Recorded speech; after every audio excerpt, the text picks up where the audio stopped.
Yeah.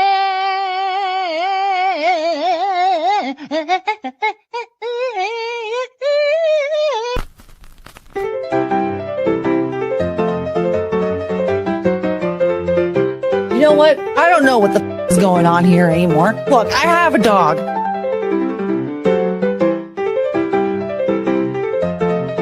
What's the language you'd like to learn? I don't know. Probably English.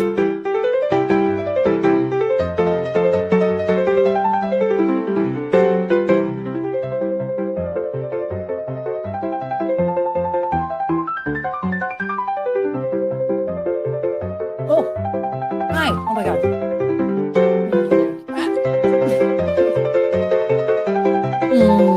My baby dog.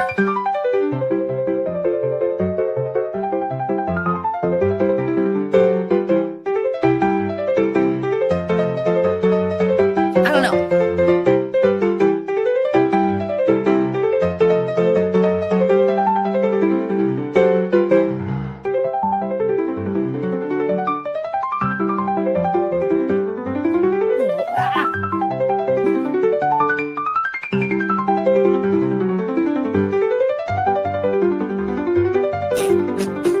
Does anybody remember the girl group Dream? No. Wait, is that her name?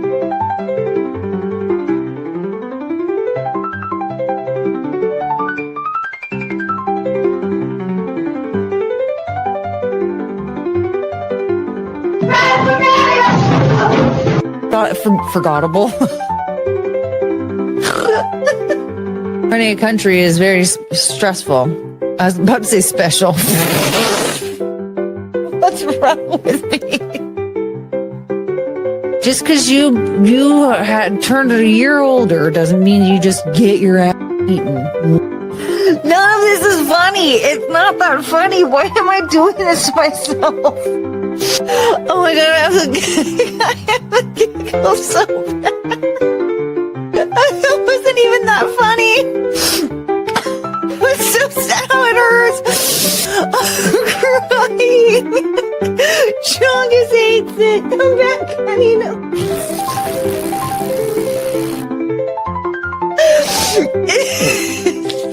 It was like silly or whatever. It wasn't that funny.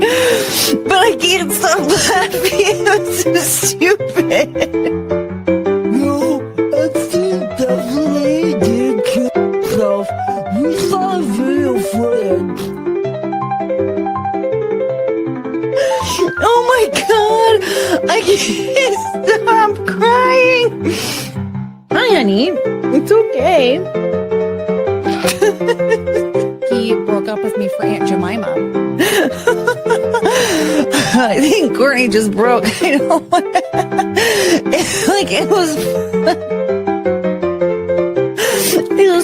It was funny. Oh, Chongus, what's wrong?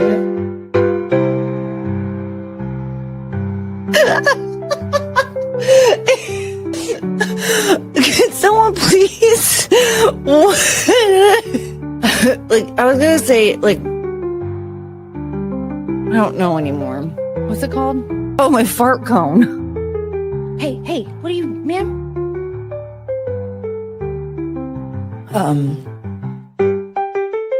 Oh, you guys. It was fine. What was I doing again?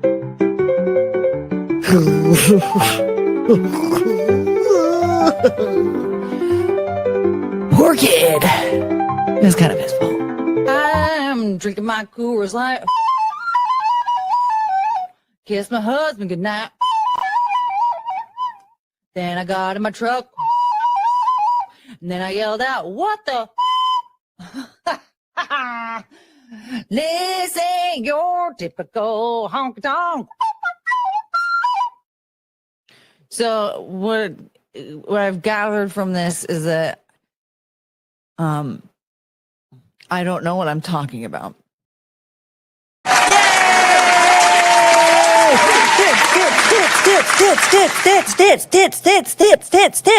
Tits. Look who's here. Hi, my sweet angel. Yeah, she's on the run right now. But here's the thing. We have to raise a lot of money for her legal fund, please. Because I'm afraid, well, when she gets caught, because she will, or will she? We have to, we really need a good lawyer. So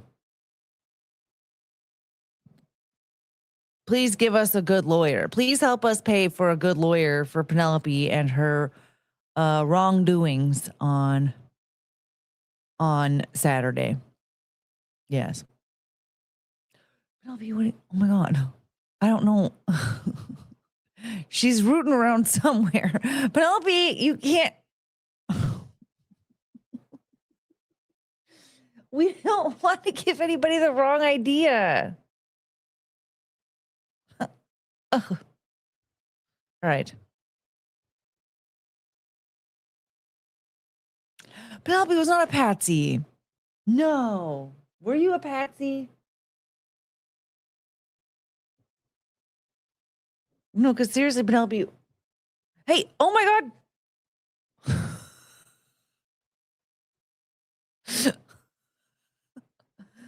Okay, it's just her leg, but still, it's not appropriate for the internet. Oh, okay, it's no longer her leg. Oh. Can you lay down, honey? We'd all do it if we could. Oh, does Penelope have 3 names? No, she just has the one, really. Yours Penelope. Why is she vibrating? Choo-choo's right here. Can you just lay down, honey? Don't you dare try to lick my face now.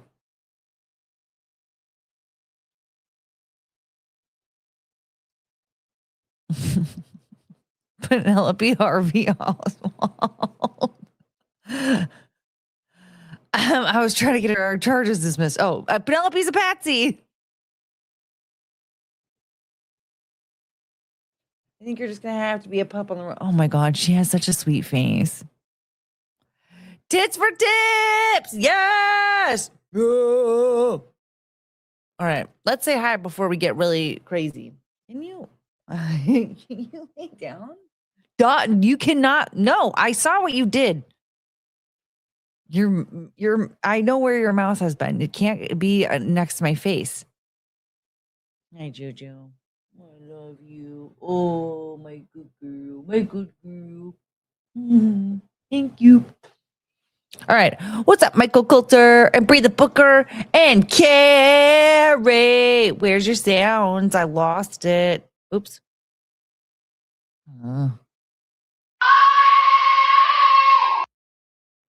Courtney's body cam watcher. What's up? Hello. Dits. Did you guys see what Vengeance Demon put in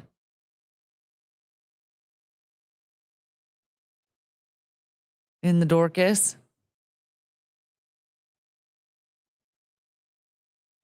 Dits.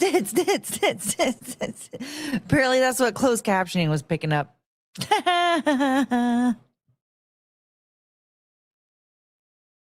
Frank!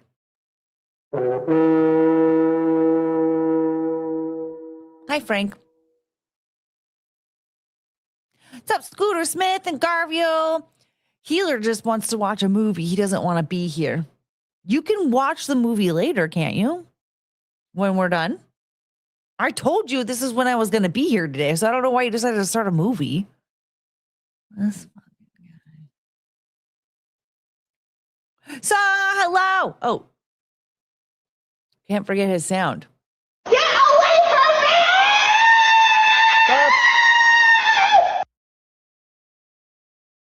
Hi, Saw. I need to get my hair cut so bad. Andrew Thomas, hello. You're saying weird stuff in the chat again. What's up, Rooster? Look at this dog. Look at her. Honey, you're very on edge. What's going on?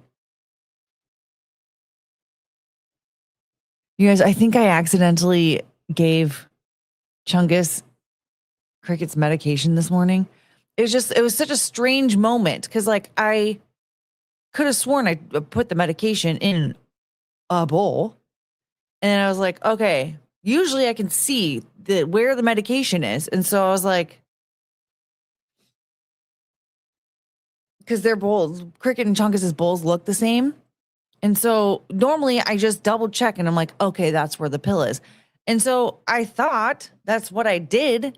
But I put the bowl down and then I looked in the bowl that was going to Cricket and I was like, oh my God. So then I tried to take Chungus's away from her and she was not allowing that. And I was like digging through and I was like, did I even put any medication in? So the thing is that I don't even know if that happened. I know that I put another pill in Cricket's bowl, but then I'm also like, was it just hiding in her bowl and she took a double dose this morning? What is going on? Penelope, you have plenty of room to lay down. Just lay down, baby. She's very on edge. So there's that. I feel bad. Was Cleve hit last night? Yes. We had 30 minutes of Cleve last night. And then, so that means we have a chance to hit Cleve tonight.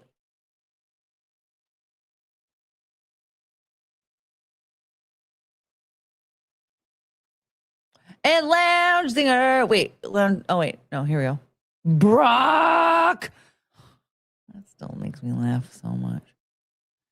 And McGuinevere. Yay! Oh yeah, Yoda Be Pimpin's here. Yoda Be Pimpin, our #1 news source is here. I really need to get this soundboard cleared up again.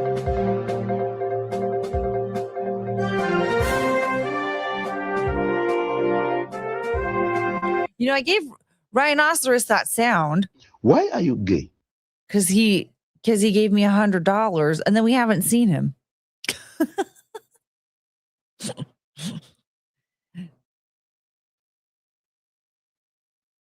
Where are you, Rhinoceros? I thinks you're ditz. Rude. Well, I mean, everyone thinks that I'm a complete idiot, so.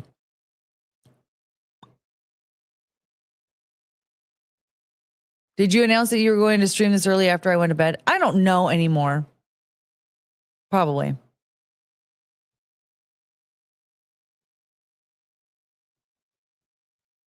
What's wrong, honey? Why can't you relax? Do you want the heating pad? Up. You can't kiss my face right now. I have to brush your teeth first. What's up, Adam?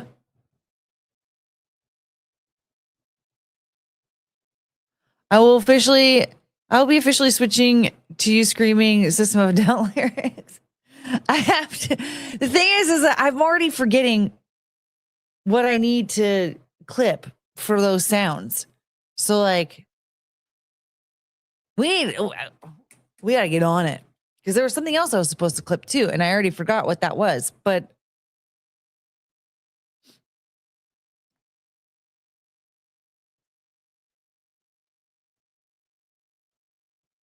hello. I've seen complete idiots. You aren't one of them. Well, trust me. I'm pretty dumb. Okay, come on. Do you want down, honey? Come on. Come here. Hi. Oh, I love you. Okay. Do you want down? No. Oh, I love you. And I love getting kisses from you, but I can't let you lick my face after you lick your butt. You just can't. You have to get your teeth brushed first. I love you. Here. Do you want help? Nope. Don't go. Don't. Watch your bean. Just get down this way. Thank you. Bye, honey. She came back. Oh, baby. Hi. Hold on. I need to accommodate my dog. Here. You want your princess pillow? You want it right here, huh? There you go. Yeah. I love you. I would die for that thing. Oh my God. She's very happy now. She's just hanging out on her little pillow. Hi, Chooch.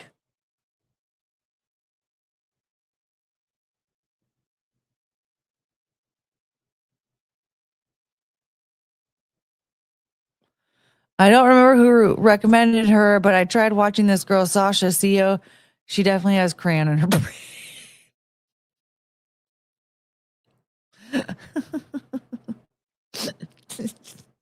That's a way of putting it. Okay, should we do our daily bandle before we do anything else? I don't have anything prepared.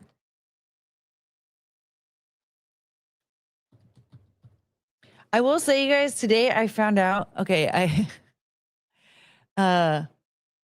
somebody like randomly on Twitter posted a screen grab of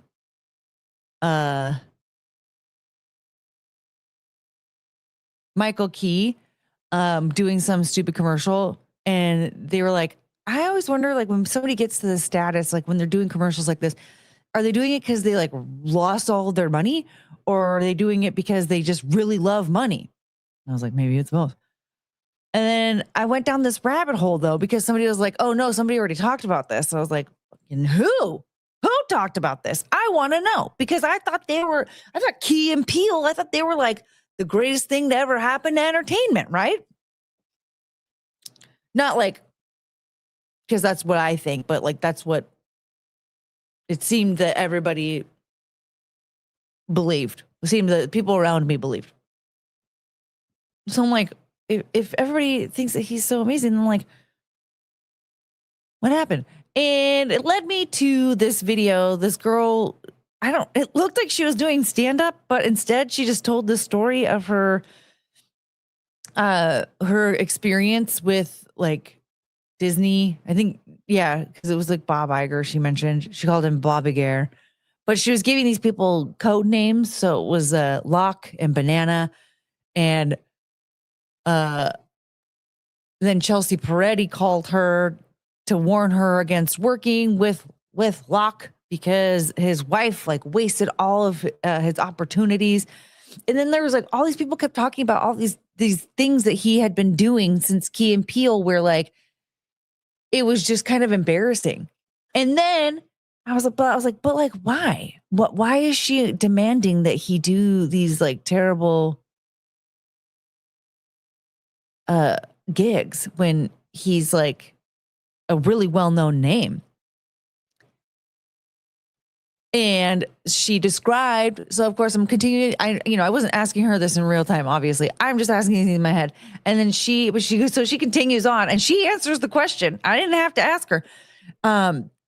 And she talked about how like there was a meeting for this show that she had written, or she like wrote a pilot for, and like it got this green light and everything. But then Locke's wife, Michael Key, joined this Zoom call about the show, and she gave these horrible pointers. Was like, the letter K is funny. Comedy happens in threes. Something about like give the audience, I think it was something weird, like give the audience candy or give the audience something. And I was like, I imagined physically, and I was like, isn't this a TV show? What do you mean? What does any of this mean? And so, of course, and this is a Black woman talking about it. She was like, okay, so what am I supposed to do? Put the KKK in there? Like, what's happening here? So I honestly was like, I feel like she's probably pretty funny. I would watch her show. But apparently, like, so they were like, okay, whatever, what's going on here? Get this lady away from us. So I can't remember exactly what she said, but she said something about how like she essentially ruined the meeting, and they were requesting that she's like not part of the meetings anymore. And so then she threatened to sue Disney about this. situation, or Bob Iger or whoever. And it essentially, like, the whole experience of like Key's wife being there destroyed this show. and like and I just thought, like, is this woman like super connected and super powerful? Like, why doesn't he just divorce her? He got married in what, like 2018? Like, and ever since then, his every opportunity he's had has been like completely destroyed. Why doesn't he leave her? Like, is she that powerful? Because it sounds like she sucks. Anyway, that was something that was weighing heavy on my mind today. Obviously, I don't remember a lot about it, but it just was like kind of sent me into shock. Like, usually when people lose opportunities in Hollywood, it's because they're not willing to sleep with certain people. Sometimes it's because they're not willing to lose or gain weight for a role. Sometimes it's because they're not talented at all. And it's like, that's not his case in any way, shape, or form. Sometimes it's because they're not well connected. That's not this guy's case. Like, back, like, in the Key and Peele days, he had everything. He could have had any role he wanted. He could have done whatever the hell he wanted. He was a big name. People loved him. So what the hell's happening? Kind of wild that Chelsea is Jim Norton's ex-girlfriend. What a switch up.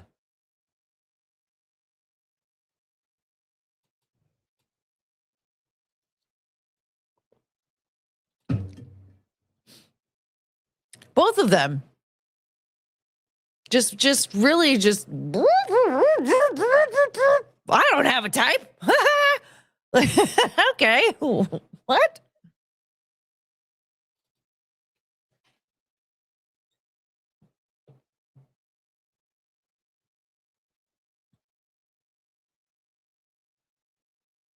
I love all of my dogs. They're so cute. All right, let's play our daily bundle at least.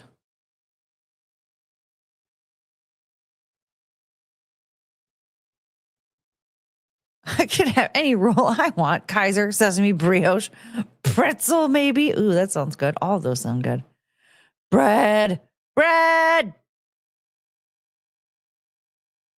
I'm like Oprah in that Weight Watchers commercial. Okay. This came out in 2008. It's pop rock. It has 1 billion views and it's easy. All right. We might be screwed. Wait, no, Lady Gaga.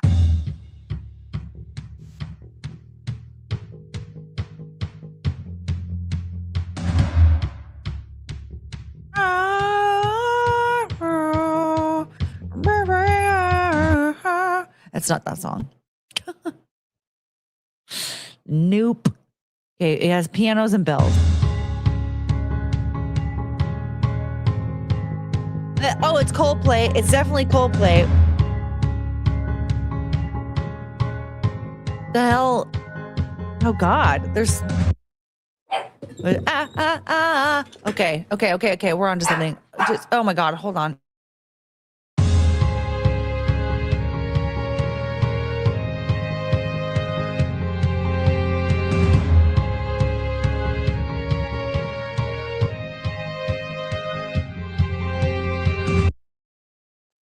La Vida Loca or whatever. Viva La Vida.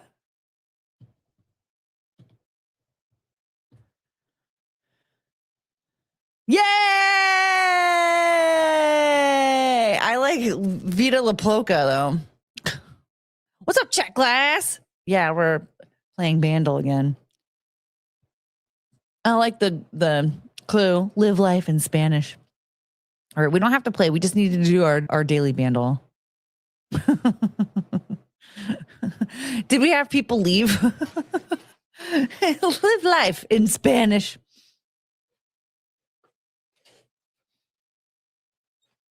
I don't know. Did they steal this one from Joe Satriani? I don't even know who that is. One more? Okay. Here we go. This is where the starting. I was about to say, this is where the starting fights. This is where the starting fights. All right. What category? Hip hop? We can do metal.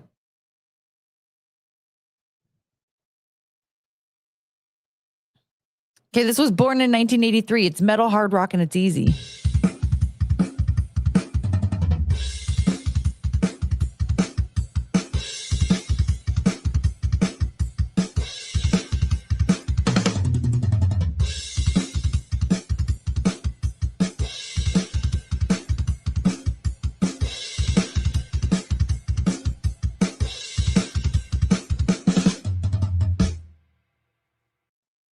I'm trying to figure out what the hell is going on with my StreamYard screen.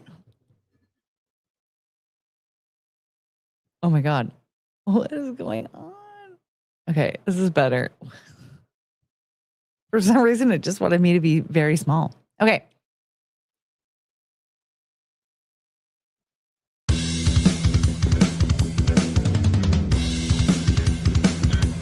Okay.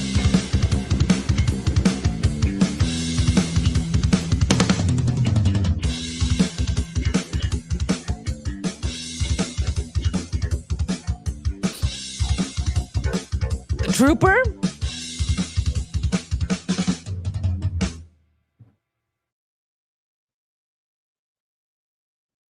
Yay!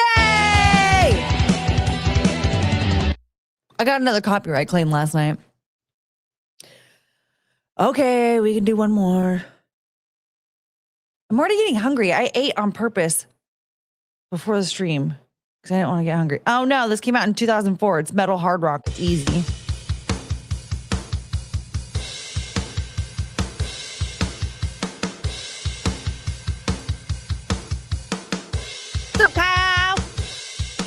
What's this song? Those are the drums. Do we need the bass?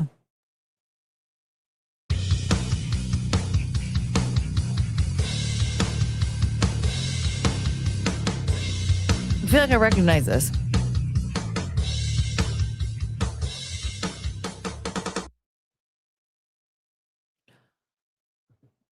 Enjoy your band, lounge singer.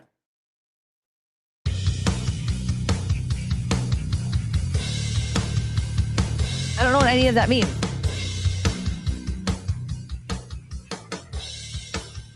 I don't know what the song is.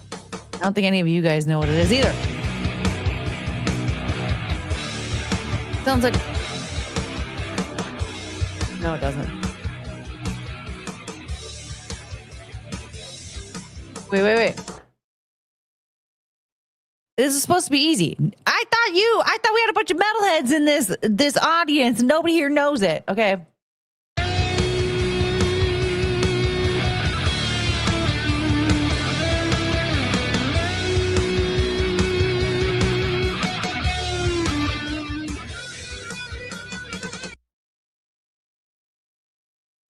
Healer banded us. What, for some Mark Wahlberg movie?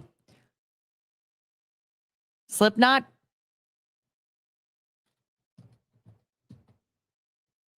Yay!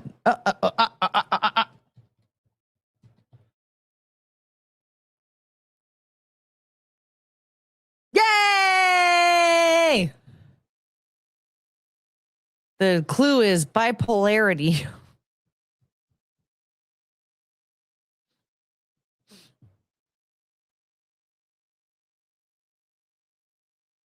What? All right, one more. This was born in 1984. It's hard rock and it's easy. Oh.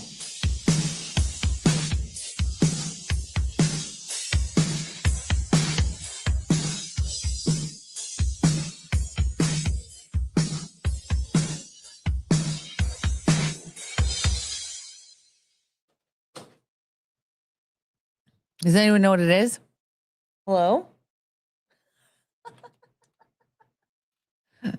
She says it was born. It was born. I did it on accident and it just stuck. What is this, Bootless?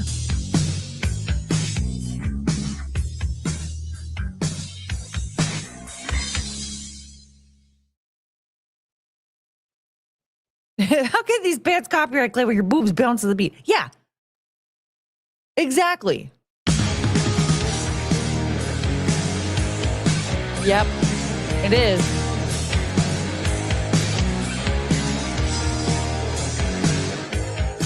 No, rock you, not me, but yeah. Come on, come on, come on.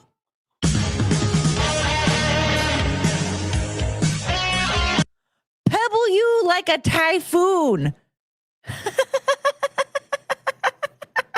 The clue is pebble you like a typhoon.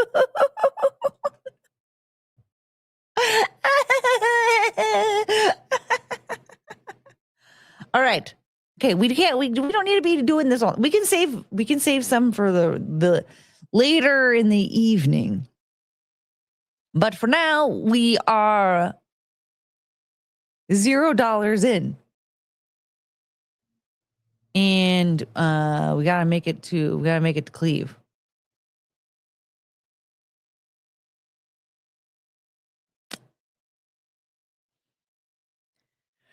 I mean, I say that we can do this later, but then I realize I don't have anything else planned.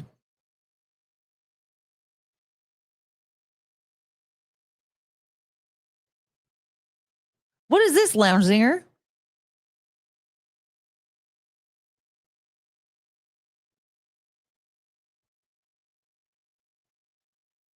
What is this? Why does Courtney call her fan canned? What are you talking about? Who asked that question? What are the consequences of actions? Who's asking these questions?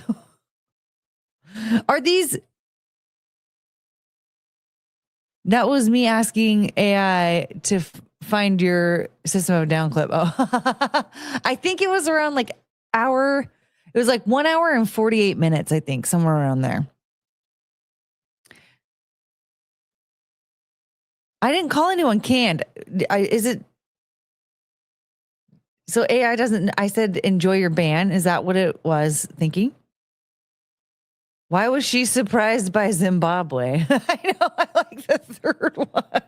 Why was she surprised by Zimbabwe?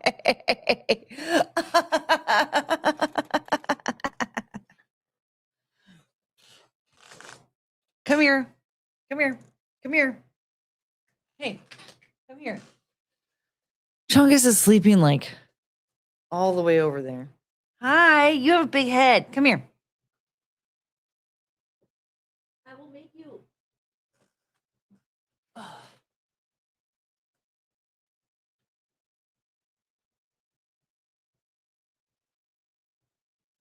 Look at her little double chin. Oh, you have a double chin like mom.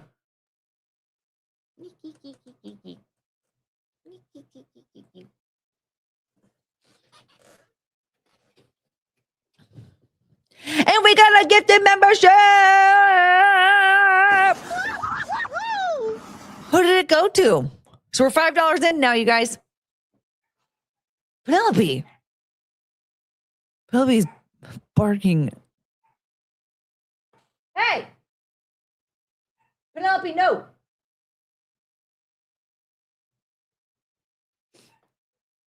You went to Bootless? Oh, good. Went to someone we know.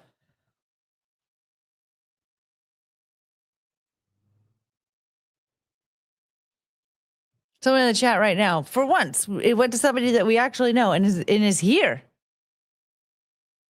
Yeah. Why was she surprised about Zimbabwe? I just don't understand why somebody would be living in America, serving as a cop in America, and then be like, oh, America is my top 2 favorite country. I really like Zimbabwe.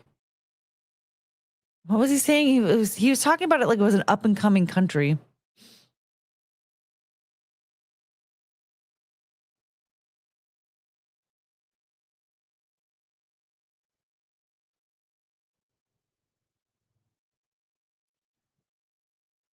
I didn't ask the suggested question. Let's see what it says. I want to know what it says. Yeah. Why was she surprised by Zimbabwe?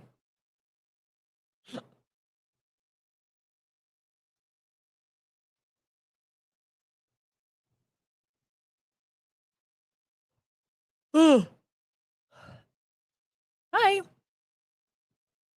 Look at her little snoot. She's so cute.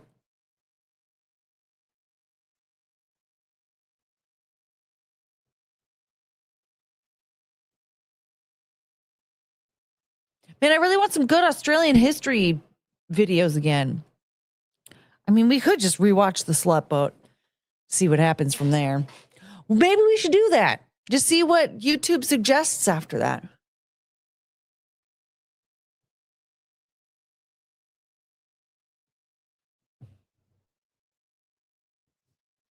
Can I show everybody your face? Oh my God. How cute are you? I love you. Thank you. She tried to French kiss me.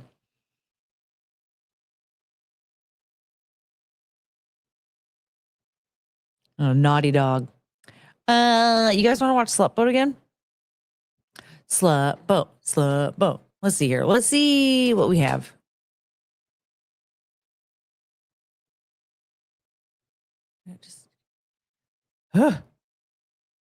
Excuse me. Unclick. Why are we freezing? Make it stop. It gave a pretty accurate summary, but I'm intrigued by the follow-up suggestion. What happened?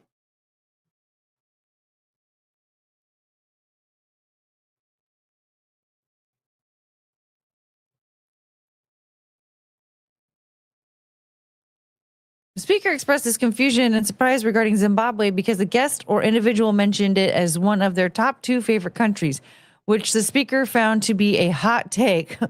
Oh, the speaker, that was Lounge Singer was the speaker. Later, the speaker looks up information about the country's safety and GDP, noting that the 2023 GDP figure of $2,260 was potentially higher than her own. Wait, so now I'm the speaker, which added to her surprise regarding the country's status. Why does Courtney need a fan? What did she do before streaming?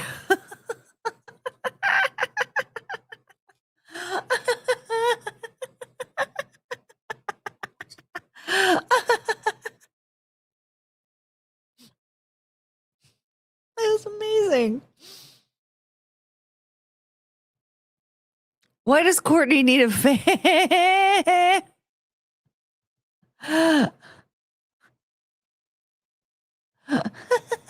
Why does Courtney need a fan?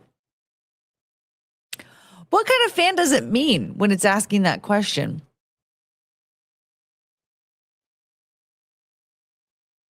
I expected it to say boob sweat.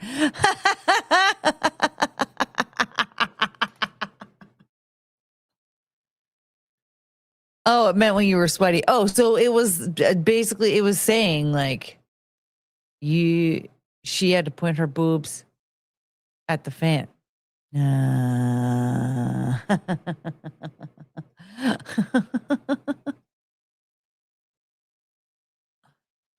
Okay, what do we have now?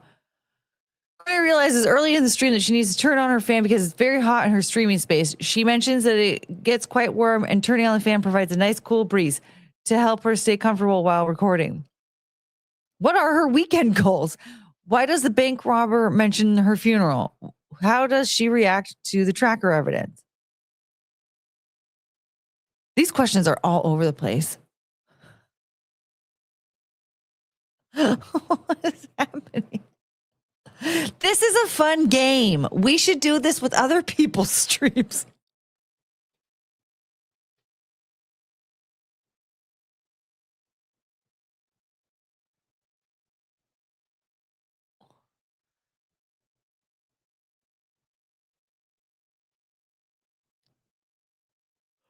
All right, guys. Well, I'm already getting tired. Dude, I felt like, again today when I woke up. I was feeling like super zoned out.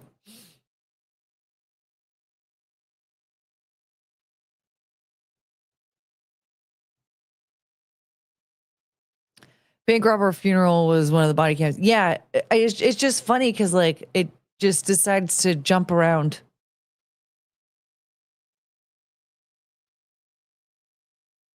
Why are we acting like... Does anybody remember the name of that slut boat video? This thing is getting... It's so annoying. Is my internet like bad? What is going on? Because it seems like it's working just fine. Okay. Home. Okay.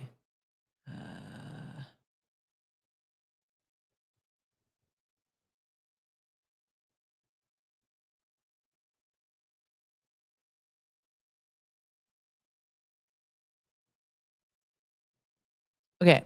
History. This is taking so long. Clear watch history. No.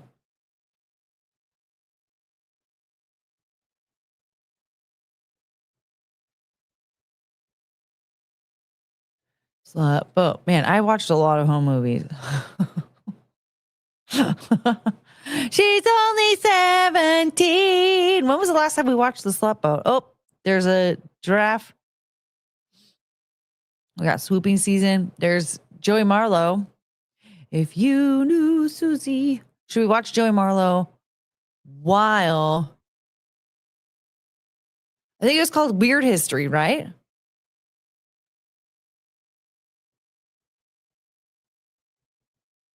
Right?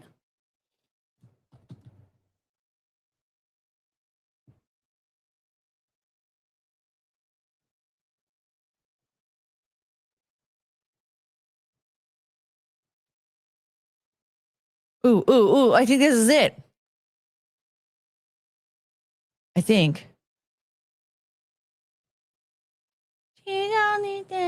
Where? I don't remember which one it was, though. I don't remember what it was called. Peasant hygiene.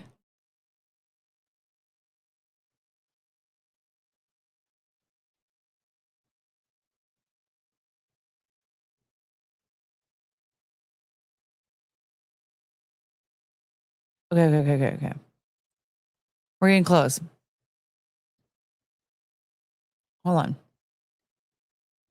Let's watch Joey Marlowe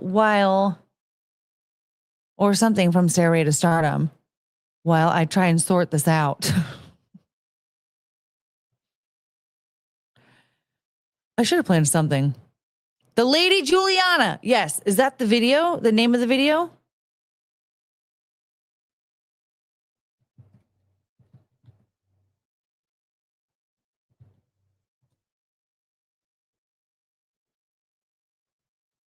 Yay!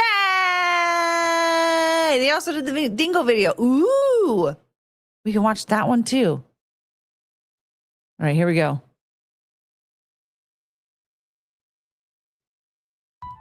Sure, you probably know that Australia was settled by British convicts, but chances are you have no idea just how wild those convict ships could get, especially the first ship full of female prisoners. This motley crew of British women, sent over by Great Britain in hopes to reform the struggling convict colony of New South Wales, was made up of primarily petty thieves and sex workers, and the complexity, tragedy, and triumph of their story will completely blow your mind. Today we're exploring the terrifying and wild world of the Lady Juliana, a special 18th century convict ship full of female prisoners sent to Australia. But before we get started, be sure to subscribe to the Weird History channel. Oh, and that's just not enough. Leave us a comment and let us know what topics you would like to hear about. Ahoy, mate. It's time to hop aboard the Lady Juliana, the wild 18th century prison ship filled with women. Considering it was the 18th century and you couldn't exactly hop on a jet, the voyage from England to Australia lasted about 10 brutally long months. As the ship voyaged from port to port in the Atlantic and Indian Oceans, I just don't believe that it's 10 brutally long months. I'm sorry, but it just sounds like it's a vacation. Right? Like they're going from port to port, like, oh yeah, we're going to stop in these like vacation hot spots. And you're going to tell me this is terrible. The ladies stopped in places like Rio de Janeiro and Cape Town along the way. And these weren't short-lived stops to buy souvenirs and stretch their legs. Sometimes they'd be docked for several weeks at a time. Often the convicts made the most of their global tour and did one of the few jobs available to women at the time. As John Nicole, the ship's steward, euphemistically remembered, we did not restrain the people on shore from coming on board through the day. The captains and seamen who were in port at the time paid us many visits. The ladies kept at least part of their earnings. Some of the ship's officers and sailors, all men of course, allegedly even got in on the business. Sadly, their involvement raises serious questions about the degree to which these captive women were coerced into their activities. I mean, that sounds pretty terrible, to be honest. Hey, healer, where were you? We were playing Vandal, and you were nowhere to be found. We lost. Whether out of love, lust, coercion, boredom, or necessity, many of the women on board the ship became the wives of the ship's officers and crew members. As the ship's steward John Nichol recalled in his memoir of the voyage, Imagine becoming a wife just because you're bored. when we were fairly out at sea, every man on board took a wife from among the convicts. They nothing loath. While these marriages were definitely not legal, they did sometimes serve a practical purpose for the convicted women. Taking a lover on board the ship often meant you got to sleep in a better bed. There was, however, at least one partnership rooted in true love. Nichol, the ship's steward we just told you about, seemed to have fallen in love with prisoner Sarah Whitlam. He even intended to marry her once her term ended, but sadly, the two never made it down the aisle. Nichol had to go back to Britain, leaving Whitlam and their child behind in Australia. He attempted to find her and reunite, but tragically, they never saw each other again. It's kind of like the plot of Titanic, with a pregnancy and convicted lady felon thrown in the mix. And if you're taken by Nichol and Whitlam's love story, I do have to warn you that most of the partnerships aboard were not exactly as star-crossed as theirs. This still is so funny to me, these censored boobies. Why were her tits out? First of all.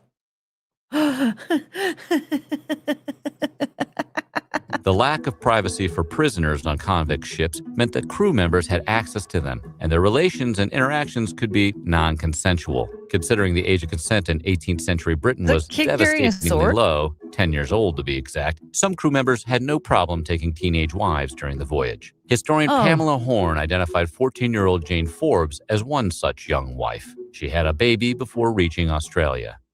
Yeah, okay. Oh, she was like 10? What did she do? First of all, why was there a 10-year-old on the boat? Like, what were they getting arrested for and sent off to? The women of the Lady Juliana had a particular purpose. Colonial officials hoped that a shipload of women would help civilize the budding convict colony. Considering most of the women aboard were petty thieves, maybe they were hoping these women would steal some hearts. According to one British official, the increased presence of women would promote a matrimonial connection to improve morals and secure settlement. It's such a funny picture. It's such a funny picture. You know what? If I ever had an OF, the first thing I would do is I thought he said a shitload of women. First thing I would do is dress up like these ladies that have their boobs out. I would never make money on that site because this is the kind of shit that I would do. Yo, Carrie, you're not wrong. A shipload could be a shitload. Well, wouldn't that be funny? Just get like a bunch of wigs and stupid dresses and just like one boob out. I triple pay for that. Are you kidding? That would be anything that I would do would all be stupid crap like that. It would never be like sexy or like fun. I guess it would be kind of fun. It would just be this kind of stupid crap. Like I'd be like the historical lady. That's what I would be dressing up as, like historical moments and just make it as stupid as possible. But my boobs the women were meant to marry male colonists, which would supposedly create and maintain respectable family life in the new colony. The women's prison sentences aimed to transform them into moral vessels that would enable. We never did figure out, like, so this is this a man? And that's a man. What is this picture supposed to be, though? I guess if I listened, I would probably know. The recreation of the British family unit abroad. I don't think that was a wardrobe malfunction, Carrie, because it looked to me like that lady was trying to seduce that man with her one boob out.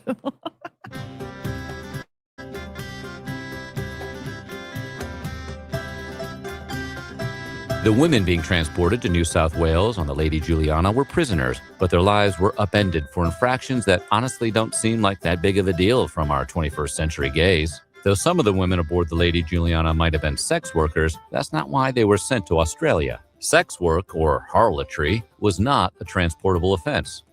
Me at OF would be a wardrobe malfunction? Now I'm confused. Tune in for my sexy emu cosplay stream on OF. But that's the thing, it wouldn't be sexy at all. It would just be stupid me doing dumb stuff very clumsily, but my boobs would be out. In fact, most of the women on the ship had been arrested and sentenced for various degrees of... Here's another one, right here. This lady right here. I could dress up like her. theft. Their offenses ranged from highway robbery to shoplifting and pickpocketing. Mary Hook, for example, was around 20 years old when the British... This lady right here, I could dress up like her. I could even get somebody else to pose as this person. Like, what's going on? Even though it doesn't look like her boobs are fully out, but it looks like they're almost out.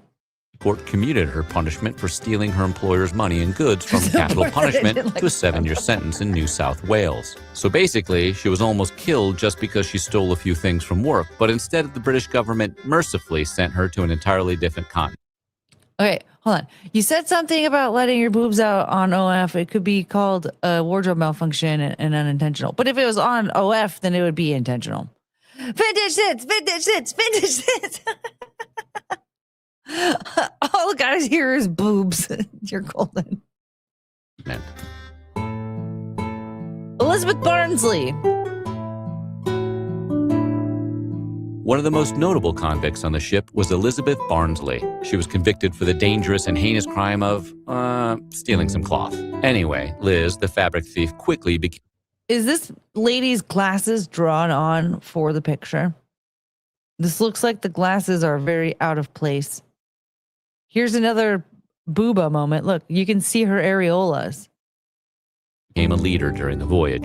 John Nichol wrote about her saying, she was very kind to her fellow convicts who were poor. They were all anxious to serve her. She was as queen among them. Barnsley, who ended up fashioning a career as a madam while on board the ship, was instrumental in overseeing her fellow convicts' economic activities at every port along the way. Though they were not being transported to New South Wales for prostitution, many of the women... I guess dressing up as this could be, I guess, somewhat sexy. Hi, waving out a window or cleaning it or something. aboard the Lady Juliana may have been sex workers in addition to... And that could be too. 10 months on a prison boat for stealing cloth. And then she also is uprooted to a completely different country for the rest of her life. She can't come back. She can't come back to the UK. She can't come back to Britain. Britain. She can't come back. Because she's still cloth. She's stuck in Australia forever. Isn't that crazy? Although, here's the thing. They might be onto something. What if we moved the North Sentinelese to India and then we bought that island and then we just shipped criminals off to the North Sentinel Island? We can find another island though. We don't need to, we don't need to do all that. We could probably find another island to buy. And then we could buy that island. It's pronounced Britain. Is that what you mean? Because they drank all the tea. The tea that we dumped into the harbor? Brian. What if we bought an island? What if we, we could just do that with Guam, right? How do you move people throwing spears at you? Yeah, no, we have to throw that idea out the window. But like, we already own some islands. So what if we just started doing that with one of those islands?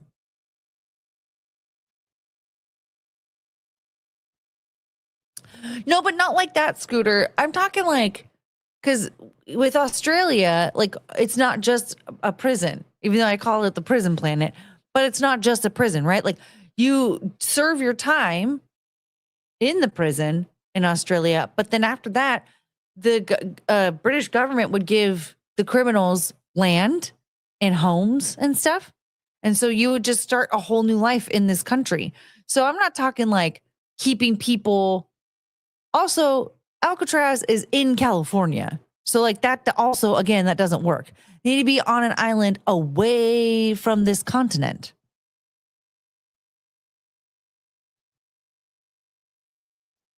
No one wants to get hit and get Fortnite emoted on. Embarrassing. Call it Booby Island. But like what if we just started doing that with Guam though? What if we were just like, or we could just buy another island. But what we would do is, we just ship the criminals off to this other place. Be like, look, you have to start your whole new life over there. You just live on a different island, on a different continent from us, okay, with your criminal friends.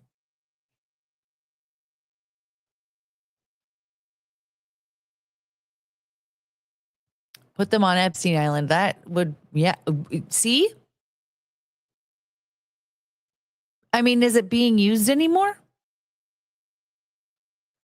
We should support the illegals to North Sentinel Island. They'd all die. They'd all be dead. They would all be dead. I don't know if they all deserve to be dead, but they definitely deserve to go back home. There's a military. Okay. Yeah. So we can't do it in Guam. Unless we all just force them into the military in Guam.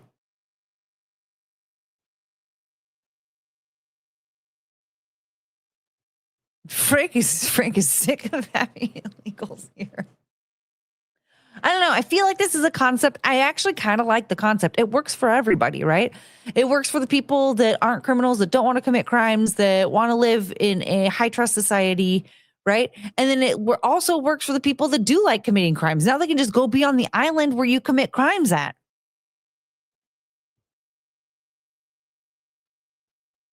So anyway, I would dress up like this lady on OF.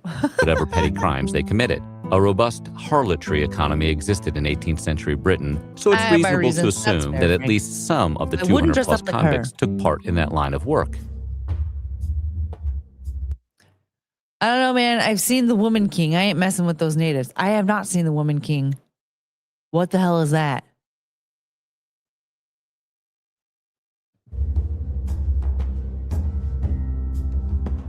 The women aboard the Lady Juliana came from British prisons.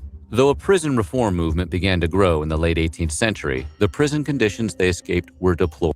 Here's another lady to dress up as. Now, I want to know, why are her tits out? I'm a little sad here because it seems to me that she's a prisoner and then this guy is taking advantage. This seems a little non-consensual, but I could still dress up as her. Prisons were overcrowded and disease spread swiftly. Just existing in a prison could accidentally lead to a death sentence. And yes, it was still a prison ship. And yes, most of the passenger convicts slept just above the ship's garbage and sewage deck. But the women of the Lady Juliana had something that their land and prison counterparts didn't. Some fake woke movie about an African woman king that kicked a bunch of European ass. Oh, that sounds stupid. That could be your OF persona, Lady Juliana. I just dress up like all the women on the Lady Juliana. Access to medical care. The ship had a surgeon and was kept relatively clean. Also, the women weren't chained up like prisoners on other convict ships, and they could barter for improved conditions through various favors. Part of the reason the passengers on the Lady Juliana enjoyed better conditions was because the British government oversaw it, unlike the other ships in the Second Fleet. All the other vessels were operated by Camden, Calvert & King, a notorious and prolific slave trading company. Only 5 women perished aboard the Lady Juliana compared to the 267 deaths. What did he say that those were called? I feel like I'm learning new things every time we're watching this. Camden, Calvert, and King, Second Fleet. Oh, with your alter ego, Boom Boom Court. Yes. Reported by the other ships. So while it wasn't a carnival cruise, at least most of the women didn't straight up die.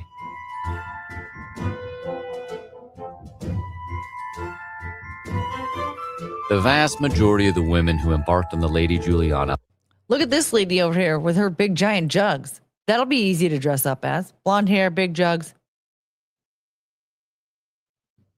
were in their 20s and 30s, but no fewer than 51 of them, around 22%, were teenagers. Mary Wade was one such teen who could have been as young as 11 while aboard. Scholars debate about her exact age, though. Mary was the youngest on the ship. Like many of her shipmates, Wade ultimately married and had a large number of children in Australia. While there wasn't too much troublemaking aboard the Lady Juliana during its 11-month voyage, one notable issue did arise involving drunkenness. Yoda, no, this is not about my ancestors. None of us are Australian. Yeah, we didn't go to Australia. I had some in leading to Britain. disorderly behavior. But come on, if you're on a ship full of cool criminal shit. See, that's the funny thing. I don't have ancestors that were committing crimes in Britain and ended up in Australia, okay? But I do have ancestors, actually, family members that were committing crimes in America. Yeah, I do have that. When you want to throw back a few tequila shots with your girls? To curb her so-called rowdiness, crew members made passenger Nance Farrell wear a repurposed wooden barrel jacket to keep her from being too much. I would definitely dress up as this lady. This is the horny lady, right? She had to be strapped up in a barrel because she was sleeping with everyone. Made passenger Nance Farrell wear a repurposed wooden barrel jacket to keep her from being too much of a drunk mess. When that didn't work, they resorted to flogging her 12 times. Yikes. She had to do it because she was drunk. That's funny. Some of the women aboard the Lady Juliana were already mothers before the ship departed England, and so they brought their children with them. Many of the convict passengers became pregnant and even gave birth during the long voyage. Historians generally believe 5 to 7 babies were born on the ship, but steward John Nichols suggested no less than 20 had been born while the ship. And then, of course, there's this lady. That's my mom, obviously. Ship was in port at Rio. They were prepared for the births. Getting hammered at the bar, can't be bothered to find childcare, can't even put a diaper on her baby, just letting him piss everywhere. So, and 20 had been born while the ship was in port at Rio. They were prepared for the births. The ship had received a small donation of baby linens before leaving England. This brings a whole new meaning to the concept of water births. Life Australia brought new freedoms and opportunities for some of the passengers. Yeah, see? Like back at this time, it actually was like a benefit to commit a crime. Hello? Are you okay? Do you want something? Do you want to come here? She looks really sad.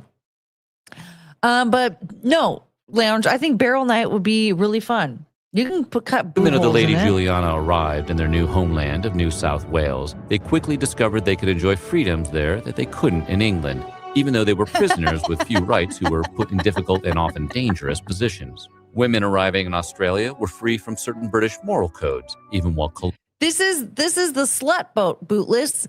This is all about the Lady Juliana, the ship that had all female prisoners on it that went from Britain to Australia back when Australia was the prison planet. McGuinevere! Yay! For Freakly Friday to honor a Frisky Women boat. Yay! Yeah, everybody here should match McGuinevere so we can have Freakly Friday. We're only $10 in now, which means we're $90 away. Boats and hoes. Yeah, you can come hang out on Barrel Night. Oh my God, I need to get a barrel now. What's up, Jesse Price? colonial officials expected them to be vessels of morality. English laws that marked children of unwed mothers as illegitimate, for example, were not enforced. Though being transported to a new colony to get married and propagate British family life was no doubt a complete and total drag, many women made the most of their circumstances in Australia. Some Lady Juliana passengers became upwardly mobile once their prison terms ended and even started their own businesses. Anne Marsh, for one, found success after being abandoned by her ship husband. She got started and ran a variety of businesses, including a liquor shop and a ferry company. You go, girl. While they may have had a rough and terrifying experience, it's no doubt this ship full of women made a lasting impact on Australia and changed the course of history forever. The women of the Lady Juliana became known as the founding mothers of Australia. Between their side hustles and ports of call and their romantic bartering aboard the ship, their journey has gone down in history books as one of the most legendary. What do you think of the women aboard the Lady Juliana? Let us know in the We comments love below. And that. while you're at it, I'm trying to super chat, but I keep having to edit it because YouTube will put you in the naughty room. If you did too many naughty things in the chat, it's gonna censor you more. Barrel and karaoke night. Yay! Ooh. Okay. This actually looks really fun. This one's called Saloon Madams. It's from the Wild West. They're from the Wild West though, so it's not Australian history, but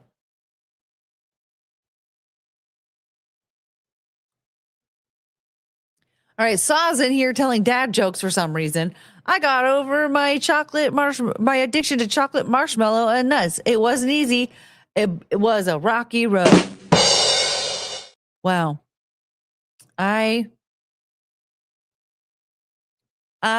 really I screwed them one up a lot. Sorry. Yeah, you have to use baby talk like pew-pews. Or just do this do the Russell censoring. He says all sorts of wild shit in super chats, but he just censors it.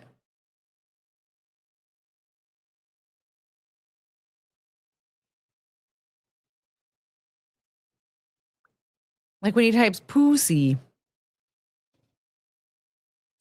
you know? Just follow Russell's lead. If you guys all just, I can't believe I'm saying that, but if you follow Russell's lead, you can say a lot more stuff.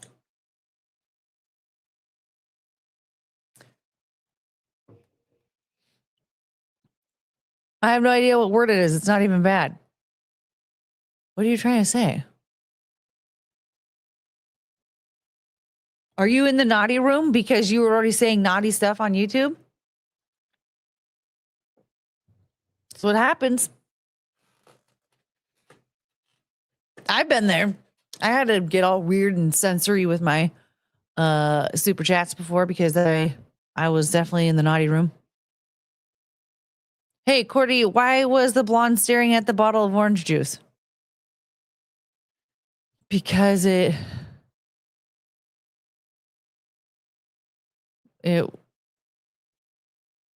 was, I don't know. Because it said concentrate. Ayo!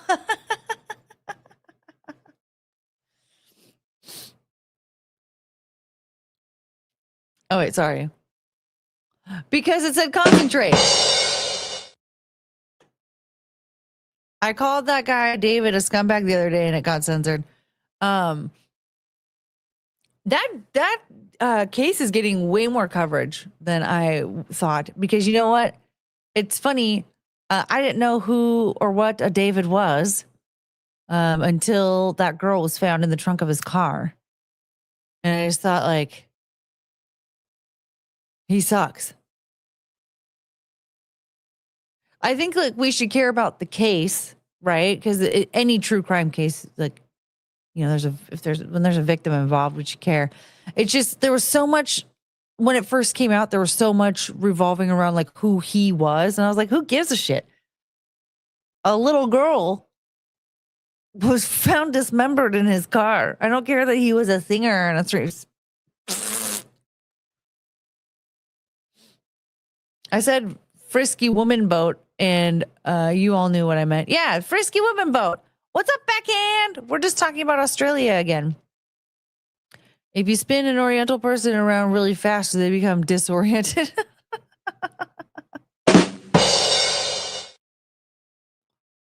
Yay! Thank you for the $2. Yoda be pimpin'. So WWRD, what would Russell do? Unfortunately, kind of yeah. In this case, when we're trying to type stuff in the chat and we're trying to be sensory. Oh no, Rooster, be careful, be careful. I know where this is going. I actually knew somebody who walked up to an Asian woman and said that to her face. I was a little kid. He was like friends with my mom's, like some guy that was like partying with my mom and her friends. And like the next day they were all like, let's go to the cafe. And so like we all went and got breakfast the next morning. And we were leaving. which is like a crazy thing to do. But anyway, yeah, the guy like walked up to this Asian woman and was like, "How did you name all your kids? You just take all those bracelets off, start throwing them on the ground?" I was like, "Oh my God." I mean, at the time, I didn't know any better. My mom was like, "Oh, we have to leave. I think you need to walk home."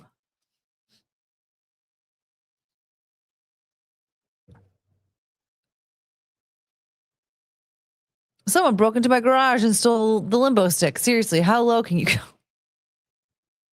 Is this what we're doing today, you guys? Oh my God. Thank you, Frank, for the $20.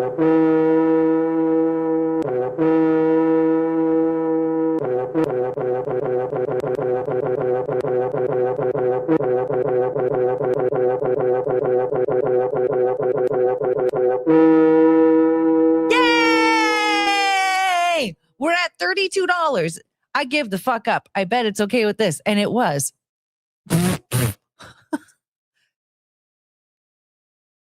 What? Wait, what were you? Will it let you say what you were trying to say in the free chat? Because it'll do that a lot too.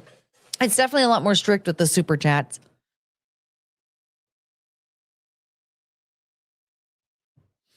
Dad joke off. Courtney has to pick the winner. I thought we were watching slutty lady videos or whatever. Slutty lady videos. Oh God. Oh man. Did I tell you guys, my nephew, he asked me like, "Oh, what do you guys normally do on your streams?" And I was like, "Oh, sometimes we watch body cam videos, blah, blah, whatever." And he was like, "Body cam videos?" I was like, "Yeah." And he's like, "They let you watch that?" And I was like, "Yeah, I mean, it's just people getting arrested or whatever. It's like videos that are already on YouTube." And he was like, "Oh." And I go, "What did you think I meant?" And he was like, "I don't want to tell you." I was like, "Excuse me. Are you going to explain to me how you know what that even is?" I know on Rumble, you can pretty much say whatever you want. Yeah, I think like they do kind of censor super chats still, or Rumble rants is what I've heard. But yeah, you can say like whatever in the chat. Body cam girl, I feel this is an untapped business idea.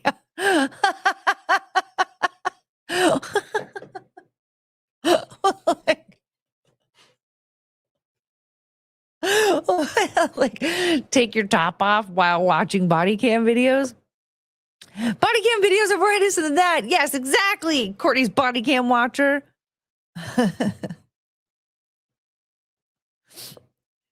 I like what you want to watch. Well, oh, wait. I was trying to say in a few ways. Hi, I'm Lady Juliana. For only $10 a month, you can watch me remove 7 layers of undergarments to show one breast. Oh, yeah, that I feel like, yeah. Yeah, I don't think you could censor that in any way. Because like the sentence as a whole, I think also there's something about using certain words that sound like you're selling something. Because that happened with Stamzilla that one time. He was like trying to just put something about like, "Let me give you money" or whatever. But I think he worded it in a way that it almost sounded like he was trying to like sell something in the chat. And so I think that also like it flags that. Like it's almost like trying to censor MLM people. Something. I don't know. Weren't they always sweating those layers? Yeah. I said something in Anna's Rumble rants you could not say on YouTube. I mean, that's true, but I've just heard that like people have said that they've been censored. I don't know what that means. I didn't ask any questions, but Russell said that he's been censored in his Rumble rants. What's up, Kristen?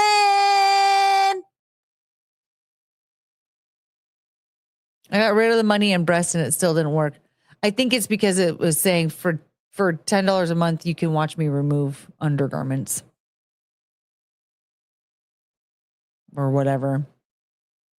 Removing the undergarments. I think was probably a problem. It's very cute, though. I appreciate it. YouTube, for some reason, doesn't.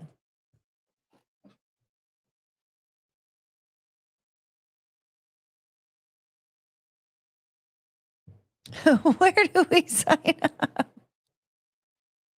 I think that'd be so funny to have an OF dressing up like the ladies of the Lady Juliana.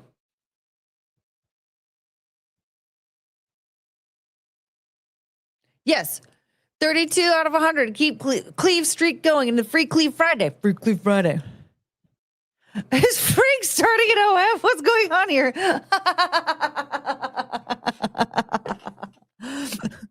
No, we were watching that the slut boat video, the Lady Juliana, where the British prisoners were carted off to Australia, and there was one that was all female passengers, and I was laughing about how like some of the images in there, it was just like women who they just have like would just have a boob out for no reason.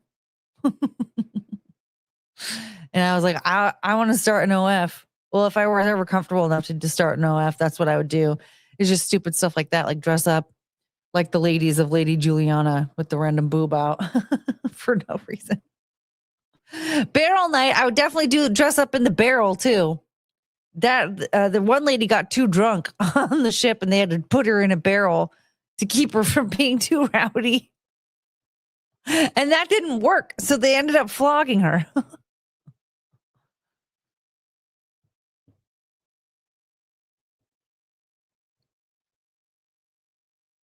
Okay, let's watch this. What it was like to be a madam in the Wild West. What strange suggestions.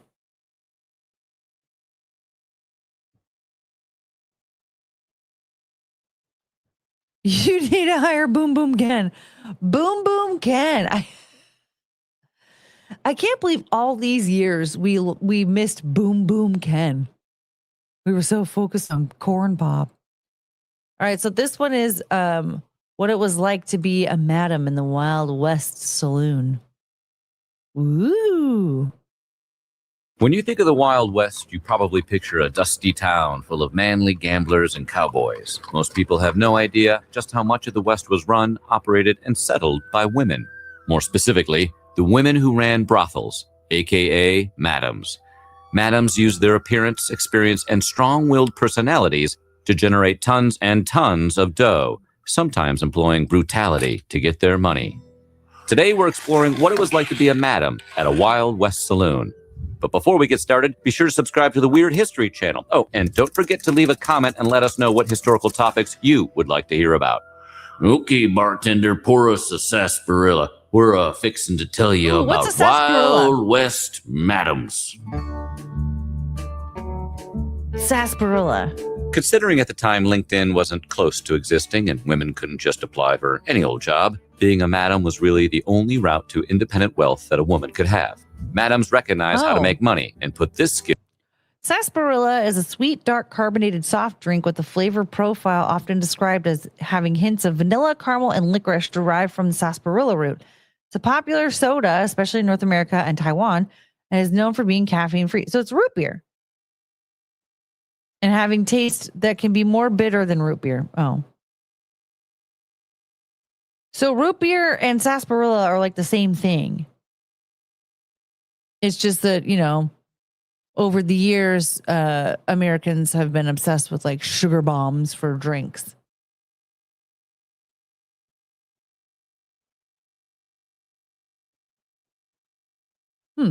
Sarsaparilla. I don't think I've ever had to it. good use. Famous madams like Maddie Silks and Jenny Rogers use their money to... Maddie Silks? What a name. Maddie Silks? Girl. Oh, Jenny Rogers. I'm sorry, but that was basic as hell when you have Maddie Silks. Hello? That's my name. Maddie Silks. Ooh. I like that name. To expand their businesses, pay off local politicians, and even add some legitimacy to their trade. Maddie Silks acquired a liquor license in 1885, which was an unusual permit for establishments at the time. Yeah, that's true. For her part, Jenny Rogers invested her earnings into the city of Denver's irrigation and Look at Jenny over here, just stunting on everybody, though, with that freaking hat. Look at me, I'm a peacock. And her furs. Okay, Jenny. Jenny's like, listen, my name might be basic, but I am not. Okay? Hello. reservoir infrastructure, resulting in a healthy profit. Dolores Jara of Helena, Montana, had enough money to give out loans to other women. Madams also bought properties, ran shops, and took part in other business opportunities. Basically, they parlayed their sinful jobs into hugely successful business empires.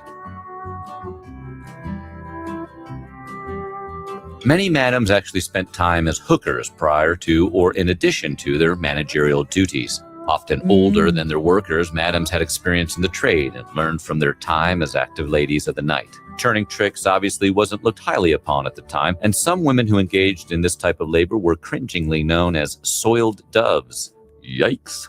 No wonder doves cry. One madam, Dora Dufran, made a living as a working... Sir, you did not need to make... You didn't need to say that. You kind of spoiled the moment there. So this lady's name's Dora Dufran? Okay. No wonder doves cry. One madam, Dora Dufran, made a living as a working girl and a performer before opening several saloons and parlors of her own in South Dakota in the late 1900s. The self-proclaimed youngest madam in the West, Maddie Silks, was just 19 when she earned that title. What a 19? prodigy. She and other madams like Jessie Reeves and Laura Evans used their past experience to guide them. Why is Laura Evans' face blurred? Did she always ride that donkey? I have so many questions. Became madams. Both were known for being no-nonsense, strong women. To demonstrate their immense wealth and total baller status, and to appear reputable, madams wore the nicest clothes and the most decadent jewelry as a way to sell themselves as the owners of fine, high-class establishments. The finest brothels and boarding houses, run by the likes of Jessie Reeves, needed a proprietor who looked and behaved appropriately, and these women certainly looked the part. Reeves, in particular, made sure her girls' attire projected a high-class image. She even loaned her staff money so they could purchase elegant garments, including hats, shoes, dresses, and gloves. Sadie Orchard, a boarding house owner in New Mexico, appreciated proper English women's style and made every attempt to imitate it. Pearl DeVere, a madam who was up in Cripple Creek, Colorado, was a former dressmaker and spent her days riding through the gold camp in an embellished carriage. Wherever there's blood flowing, there's a demand for courtesans, and the Wild West was no exception. Madams in the Wild West identified an unmet business need and were more than happy to fulfill it. While some people disapproved of the activities at parlor houses, many groups in the West, including some Native American tribes, acknowledged the trade's important role. Gertrudis Barcello, a.k.a. Madame Tools, recognized this and used her gambling habit and feminine charm. I really like the names in this. Gertrudis Barcello. I want that name too. To obtain money to start an establishment in New Mexico during the mid-1800s. Tools seduced several men to get the capital she needed to open her establishments. Many madams were former working girls themselves, and some even continued to sell their bodies while also working as madams. Madams who engaged in actual acts typically saved themselves for the upper echelon of high-class clients. Sometimes, if a deal could be struck, they'd exchange services for personal favors instead of cash. Keeping a wealthy clientele served madams more than just monetarily. It also helped them collect and deposit favors, allowing madams to gain substantial influence as a result. In Lexington, Kentucky, Madame Belle Brezing catered only to the classiest of men. She gained a national reputation by pleasuring businessmen, army officers, and members of the upper class. Her reputation clearly stuck because she ended up being the model for Belle in Margaret Mitchell's Gone with the Wind. Because madams needed to keep the public happy to avoid getting shut down, many provided social support programs like buying clothes and school supplies for poor children or donating books to the local library.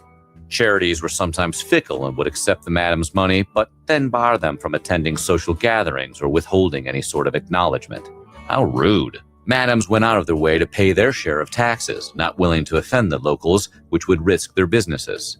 Madame Jessie Reeves gave generously to the children and the homeless, and she provided blankets and food to firefighters battling blazes that threatened to burn down the town. True patriots. On the other hand, madams weren't afraid to throw down. Cad Thompson, a madam in Virginia City, Nevada, was a jumpy madam who fought with customers and employees alike. Why are we obscuring the identity of a cartoon? What is happening? You're saying her name.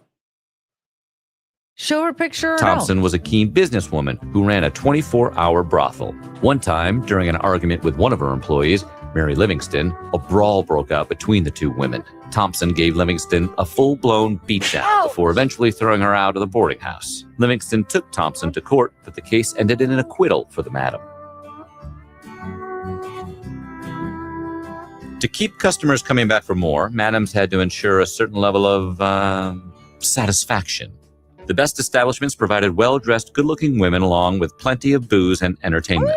Madams went to great lengths to meet customers' needs, offering blondes to men who preferred fair hair or supplying shapely women to men who liked their ladies biggin. Madams charmed the men, so they would stay longer, spend money, and return for more. Gorgeous houses with spacious rooms full of lavish interior design didn't hurt either. Jenny Rogers earned her name Queen of the Row thanks to the elaborate decor of her establishments in Denver, Colorado. Madams realized how to use their wiles and staff of women effectively. Madams like Tessie Wall dressed their girls in the finest European fashions and paraded them through town to drum up business. She also made grand entrances at public events, along with her best-looking ladies, for attention. Her competition, Madam Jessie Heyman, met the challenge and started imitating Wall. This prompted Wall to withhold girls from these events, which only garnered more awareness. Parades, stunts, manipulation, and casual lies were all part of a madam's repertoire. Resourcefulness could mean blackmail, something Jenny Rogers parlayed into a $17,000 payday when she threatened to expose a local politician as a frequent customer. Cha-ching! Oh. Madams weren't beneath bribes, payoffs, or other under-the-table dealings with bellboys, hotel clerks, and owners of local establishments, all in the interest of getting more men into the door. Just because you were a brothel owner didn't mean you didn't have your own family life. Maddie Silks married several times and eventually adopted the daughter of one of her lovers, Court Thompson. In Boulder, Colorado, Madame Sue Fee left behind a young son when she died in 1877. Texas Madam Squirrel Tooth Alice, known for her appearance, as her given name was Mary Elizabeth Libby Haley Thompson, had 9 children. Though she had a husband, William Texas Billy Thompson, at least 3 of her kids were fathered by other men. Did all of her kids have squirrel teeth? Unfortunately, that's a fact we're not so sure about. How strange. Imagine being a mid-1800s harlot and then not getting to keep any of your profits. Well, that really happened. Madams could sometimes be pretty cutthroat bosses. Many madams housed their girls and straight up took 100% of their profits as payment. If a client paid $5 for a girl's company, this could cover the expenses for her $5 room and board. Girls who made more than this could apply their surplus funds to food, clothing, or other items. Some madams weren't generous, and girls who didn't make enough could get thrown out into the street. That's not very nice. Aside from profiting off the sex trade, madams also raked in the dough from gambling and booze at their establishments. Madams could get away with jacking up the price of alcohol by as much as 60% or water down the booze to maximize profits. Some saloon girls made money off the alcohol they sold, but these funds usually went back to the madam to cover the cost of clothes or other amenities. In addition, madams sometimes had their saloon girls steal from their unconscious clients. It wasn't unheard of for a guy to pass out and wake up with no money. Another interesting way of turning tricks. Oh my God, we got a red boy, everybody! Thank you, Dr. Seymour Bush. 6'9" for the 99-cent super sticker. Now we're at $33, you guys. 33 out of 100. And we've got an hour and a half left. Can we do it? Yes, we can. Can we do it? Yes, we can. Criminals in the Wild West frequented seedy and fancy parlors alike. Fanny Porter, a madam in Texas, was friendly with the infamous Butch Cassidy and the Sundance Kid, hosting the Wild Bunch when they had their last meetup in 1901. The women here were technically criminals, and many spent time in jail. Through their madam's acumen and bribery, the girls rarely went to jail for professional activities, but they sometimes did for other offenses. In 1891, authorities arrested Ardell Smith, Blanche Morgan, Maddie Fisher, and Molly White, all prostitutes in Denver, Colorado, for poisoning a client with morphine in order to steal from him. Despite their success, madams like Jenny Rogers and Mattie Silks spent their lives miserable and plagued by addiction. Mattie Silks fell for Court Thompson, a man who never treated her well and leached off her money until his death in 1900. Both Silks and Thompson... That's the guy she fell for? Him?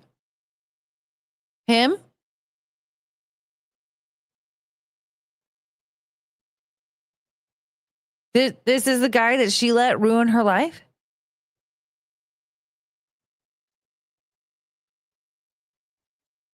Didn't Cardi B do that with like multiple dudes? Him. This is the guy? That's 1800s looks maxing, okay? He looks like that guy from Mask. What was the, I mean, his story was really sad.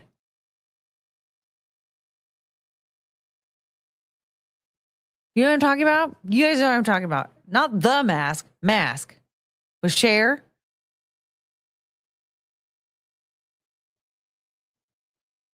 Yeah. Hold on. I don't know why I looked it up on my phone. Oh, I need to keep that. Okay.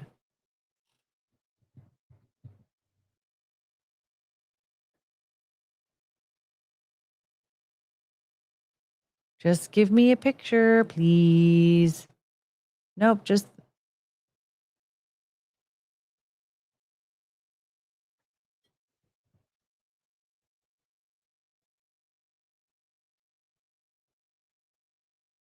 This guy? Looks like him. What was his name? Rocky something, I think.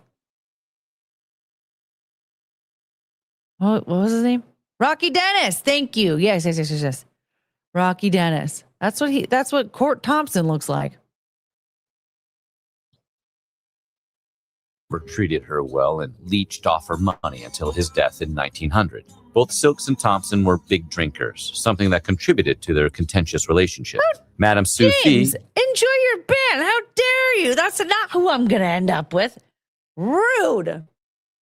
Passed away from an overdose in 1877, a habit that also took the life of Pearl de Vere in 1897. Known for her elaborate celebrations, de Vere retired to her bedroom one night after having too much to drink. She took too much morphine and never woke up. Their lives may not have been glamorous, but they gave back to their communities and made the best as single, independent women in the rough and tumble Wild West. Next time you're gambling at your local brothel, have a watered-down whiskey for the women who ran the West. What do you think of the life as a Wild West madam? Good historical career choice? Let us know in our comments below. And while you're at it, check out some of these other videos from our weird history.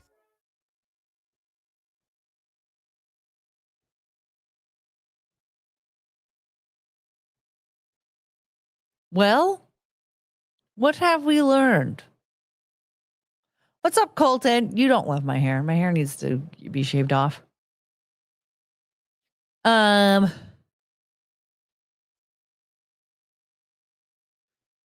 can learn about Queen Elizabeth, the first one. Not the 11th.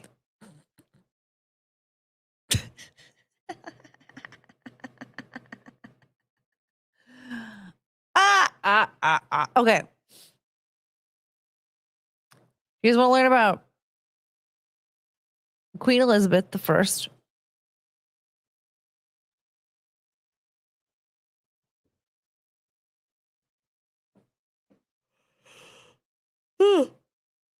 Or hygiene in the Wild West.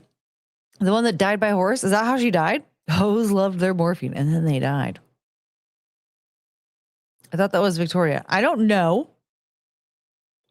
We can learn together. What do you hear? Nothing. Yeah. You're cute. Frank wants to learn about the hygiene. Okay. Let's do it.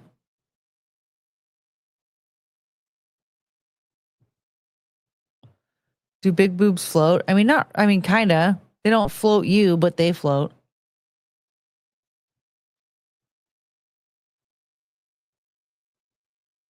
Washing cooters fascinates me. Hygiene in the Old West was about what you'd expect, which is to say, practically non-existent. People who made their way west across the continent contended with harsh terrain and often harsher weather. Survival was the number one concern, and finding a nice spot to bathe just couldn't be much of a priority. Yeah. Today, we're going to take a look at what hygiene was like in the Wild West. But before we get started, be sure to subscribe to the Weird History channel and let us know in the comments below what other Wild West topics you would like to hear about. Nah, quit your fussing, because we're going to get knobby on the necessaries. Dust was everywhere in the Wild West, and heavy winds and dust storms were common. They would send clouds of dirt and grime into homes and businesses alike, while threatening the lives of both settlers and their livestock. According to one Sarah Raymond Herndon, a young girl who made the journey from Missouri to the Montana Territory in the late 1860s, the dust along the trail was almost knee-deep in some places. On one occasion, after walking 20 miles in one day, her party camped for the night. Sarah observed that the boys' faces were covered in so much dirt, one could just see the apertures where eyes, nose, and mouth were through the dust. Being that the Wild West was wild, many people just relieved themselves in the woods. However, outhouses were also a common part of frontier life. Typically built close to houses and homesteads for reason of safety and convenience, the average outhouse was just a hole with a wooden structure erected above it. When the hole filled up, it was covered with dirt, and then the wooden structure would be resituated over a new hole, typically dug nearby. Outhouses, as you probably imagined, were not pleasant smelling, and people would often try to mask the foul odors with lime or lye. Bugs were commonly found inside outhouses, including flies and black widow spiders, the latter of which tended to bite people as they sat down to do their business. Have fun thinking about that next time you visit the loo. Modern toilet paper didn't exist yet, so people had to use whatever was available. This often included leaves, grass, and corn cobs. Youch! That's a real painful clean.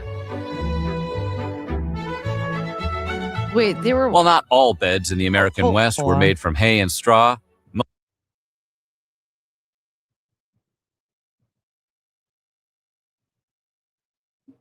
time you visit the loo. Modern toilet paper didn't exist yet, so people had to use whatever was available. This often included leaves, grass, and corn cobs. Youch! How were they using corn cobs? Today's topic, the dirty girls of the Old West.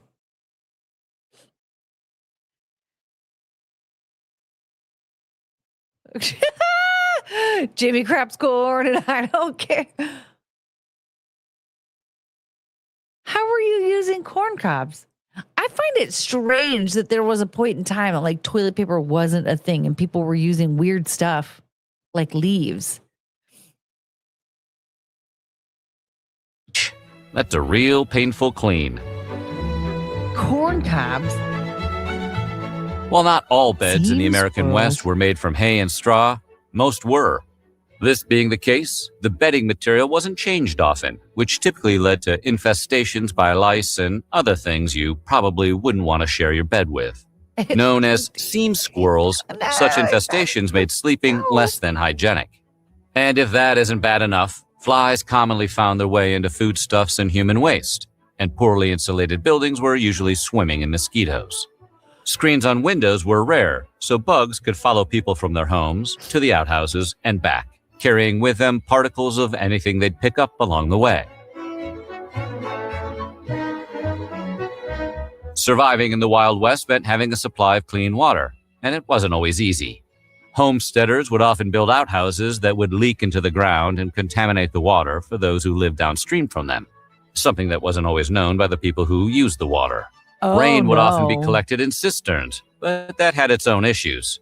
Dust and other contaminants were easily mixed in. Making the problem worse was that stagnant water would attract flies and other insects that would leave waste and excrement behind as they hovered over the water. In the interest of preserving the water they did have, people would often refrain from washing clothes or dishes. If they did clean such household goods, It would often be with used bathwater. Speaking of which, when it came to bathing, entire families would often reuse the same tub of water over and Ew. over again for a week, sometimes even longer. There's nothing better than ending a long, hard day's work than sitting back and relaxing in a warm tub of family filth. Dirty family bathwater stew. Frank Clifford was an associate of Billy the Kid, who was also known to go by the names John Menem Whiteman and John Francis Wallace. Clifford wrote a memoir about his time in the American West that is notable for providing details of the soapweed Mexican women used to wash their hair. Made from the yucca Soapweed? plant, soapweed left the hair soft and clean and lustrous. And Clifford said he Yucca used plant? it many times himself. Those who didn't favor soapweed made soap from animal fat, which was harsh and was known to cause skin irritation. Luckily, there wasn't much of an emphasis on washing. Body odor was just considered a natural part of life.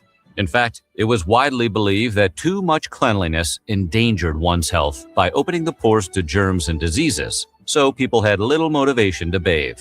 Frank Clifford may have washed his hair with soapweed, but there were other forms of shampoo available. For example, whiskey. Yep, some cowboys were so tough, they literally had their hair done by Jim Beam. But as it turns out, whiskey had many uses in the Wild West, including everything from disinfecting to pain relief. When mixed with lavender and castor oil, it made for a fairly effective shampoo that was rinsed with rainwater or water softened with borax. As for the women, after a good brushing or combing, they would often curl their hair using heated pencils. Spit was a thing back in the Wild West. First off, the bars in most saloons had a rail or series of hooks that held towels patrons would use to wash excess beer foam off of their mouths.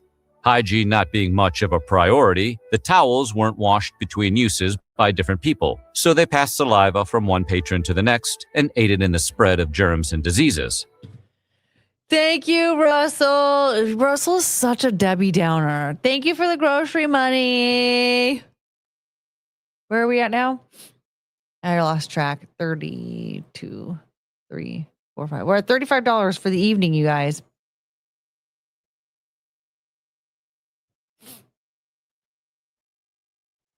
But an even greater problem was that chewing tobacco was incredibly popular. The fronts of bars were also typically lined with spittoons and cuspidors for those who wanted to spit. The spit would be covered in sawdust, which seems like a common sense way to dry it out, but it didn't actually work that well. Diseases like pneumonia and tuberculosis ran rampant. Moreover, the sawdust itself became a breeding ground for germs, and since saloons often rented their floors to weary travelers, people would actually sleep right on the diseased muck.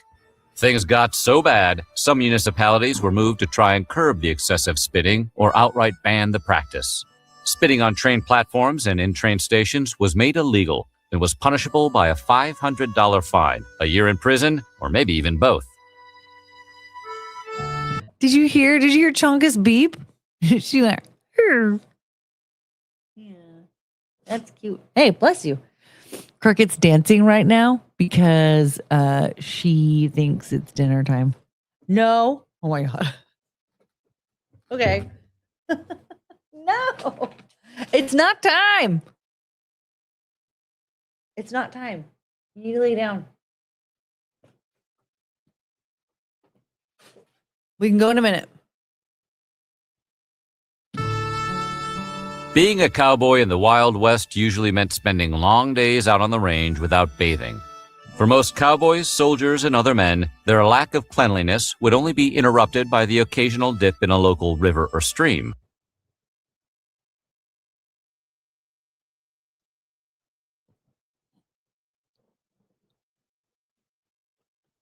Cricket's growling at me. It's not time.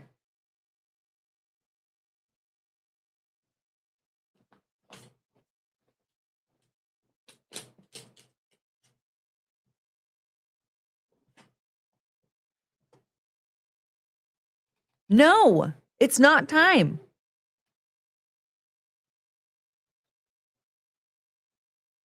Can you hear her making her noises?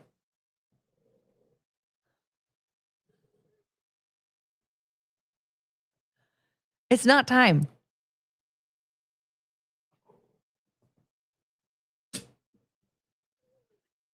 Oh my God. My dog is a bully. No, it's not time.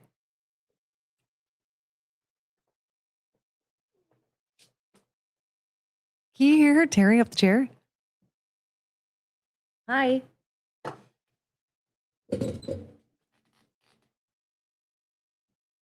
You need to lay down. Lay down. It's not time. You need to lay down.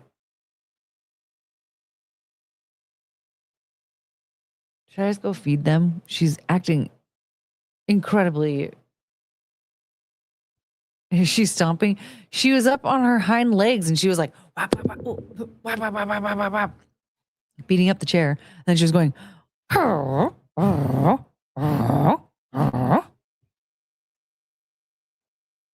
do people have sex without getting pregnant in the Old West? Well, I mean, women are fertile women are ovulating for 3 days out of the month. So they just have to hope and pray they were ovulating, I guess. Thank you. She's like, it's time. All right. I'm going to go feed them now. I will BRB. I forgot that Jonathan Davis. Listen to this. Do it again.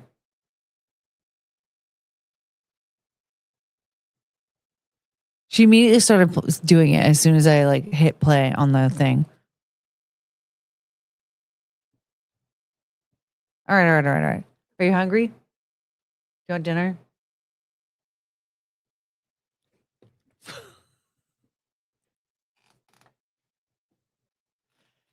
I forgot that Jonathan Davis beatboxed and scatted in Freak on a Leash. Does anybody remember this? Go!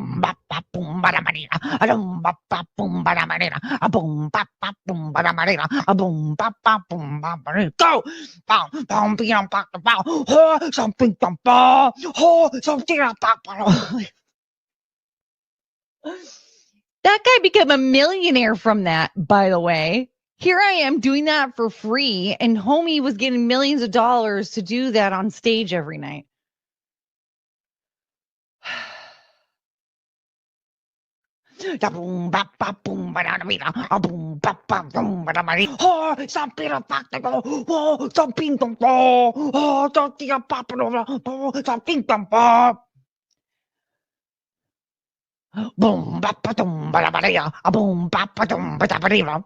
But seriously, how come we didn't talk about that more? Jonathan Davis is over here with his dreadlocks.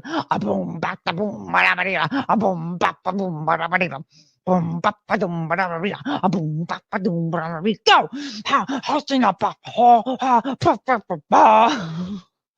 And we just accepted it. We turned him into a millionaire.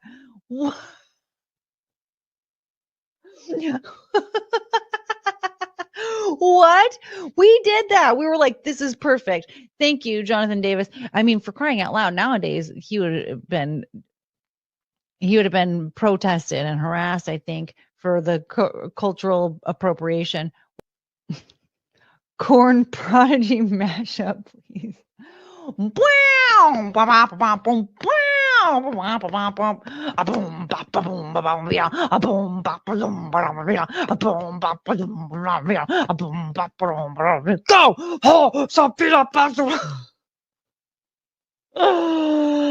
Oh man.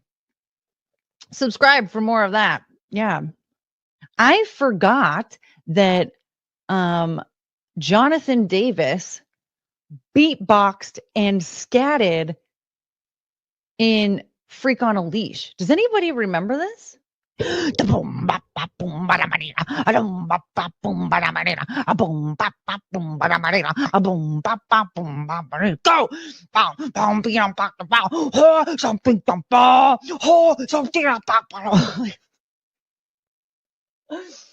That guy became a millionaire from that, by the way. Here I am doing that for free, and homie was getting millions of dollars to do that on stage every night.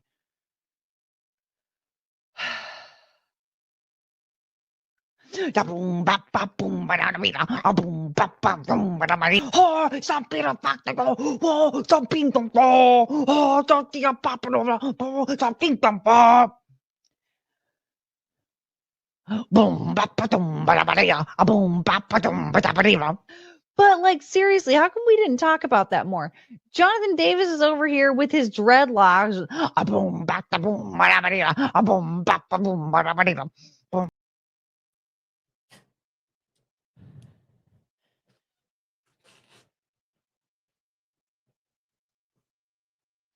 Not hungry.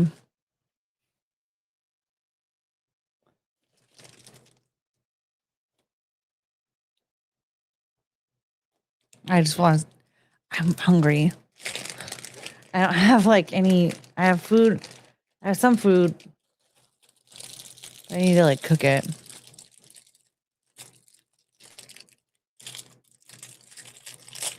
So, all right, what do you want to do? Do you want to play some more Bandle? I think that's it. Oh, is that from Cricket attacking me when I asked her if she was hungry?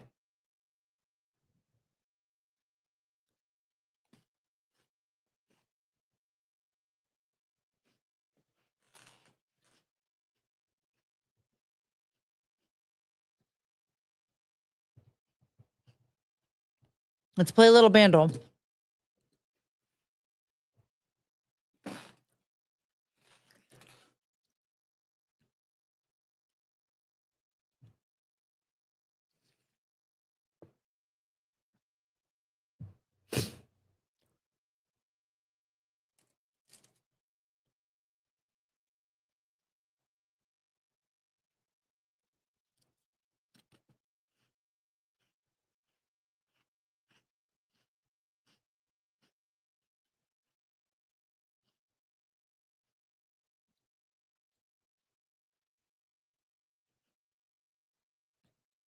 Do you guys just want to keep doing metal?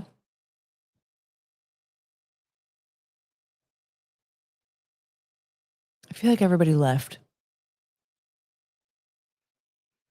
This was born in 1982.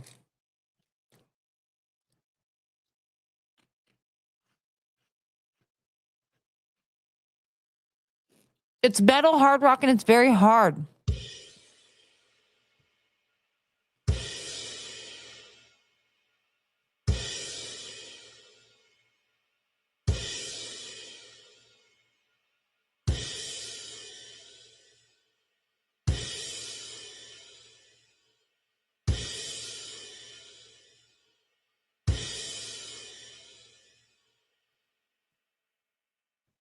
$9.22. Yay! Okay, I don't know what this is.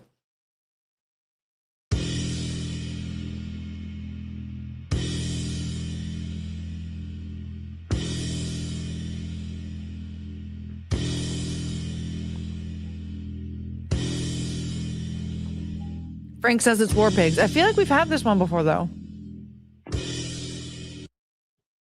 Nope. It has bells.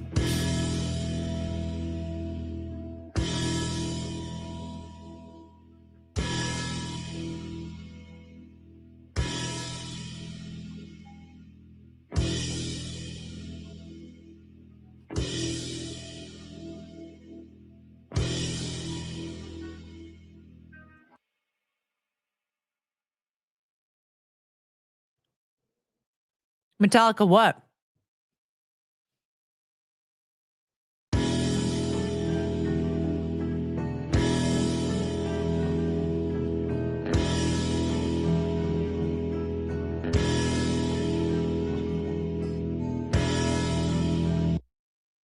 Nope.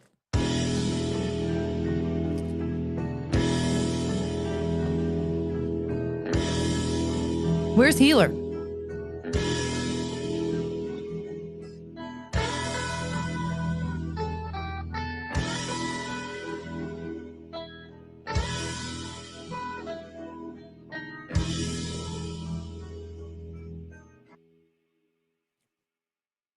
It probably is Baby Shark.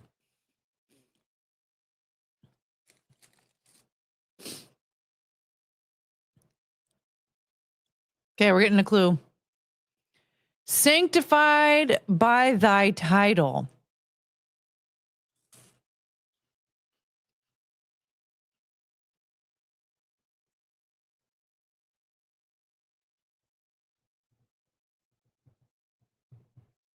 Oops. No.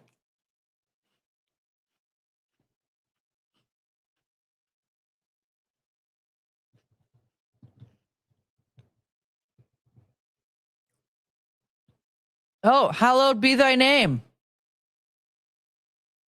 Sanctified by thy title. Ah.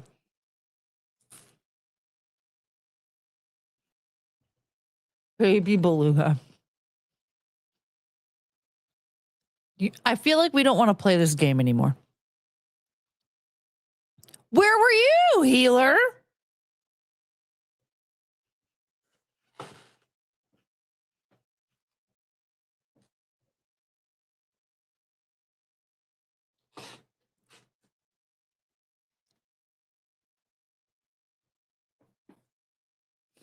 Remember, we need you to donate to Penelope's legal fund. She's currently running from the law.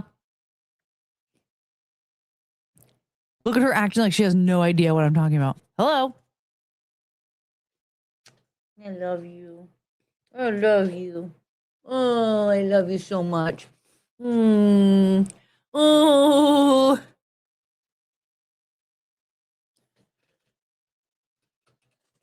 Shut up, Russell. I don't care. I'm hungry right now. And I just want to eat something.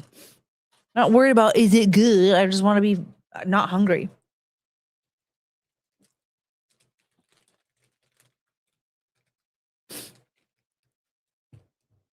Iron Maiden was sued over Hallowed Be Thy Name because most of the lyrics were taken from another unknown band that the bass player liked. Well, wait, so the bass player liked them and they still took the lyrics? You have food around the corner. Oh, oh, oh, oh, oh, oh, oh, oh, oh.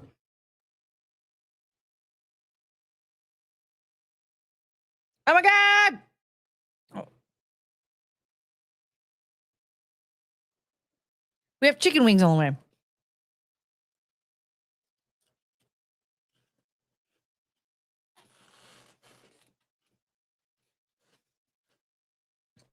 Has Courtney ever had a girlfriend? No, I am dick sexual.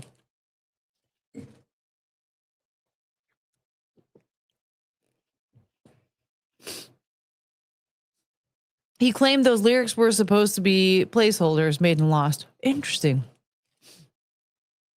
So you're saying that other band is going to copyright claim me?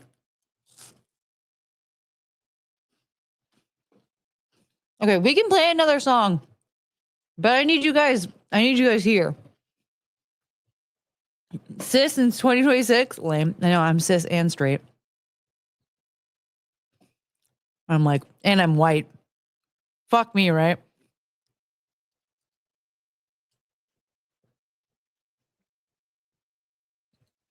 This was born in 1996. It's alternative metal rock. It's hard.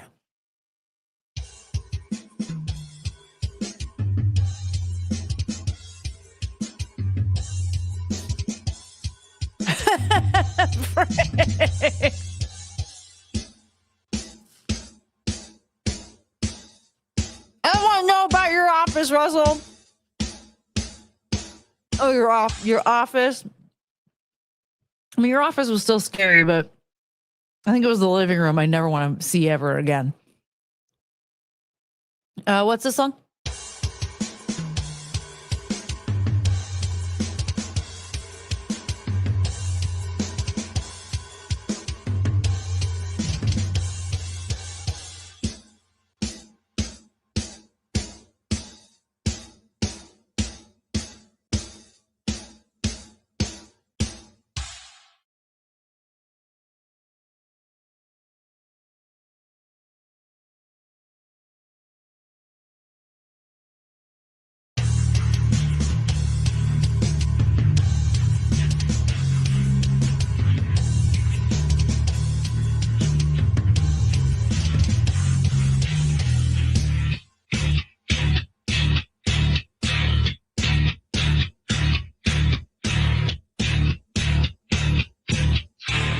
I don't think they have Nazareth on here because I think we tried it. Are you just doing that now because as a meme? Yeah, it's not there.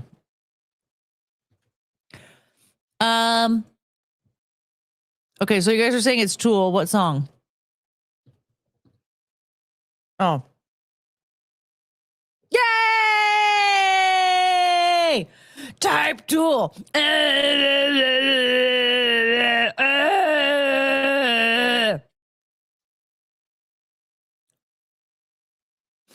I'm going to put this food away.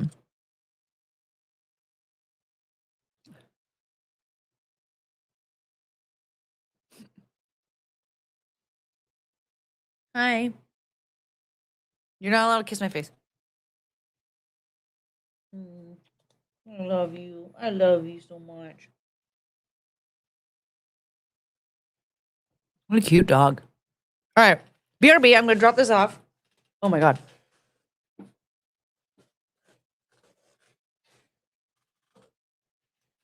I put this away. And then. Oh my God, the clue. Did you guys see the clue? 50 minus 4 plus 2.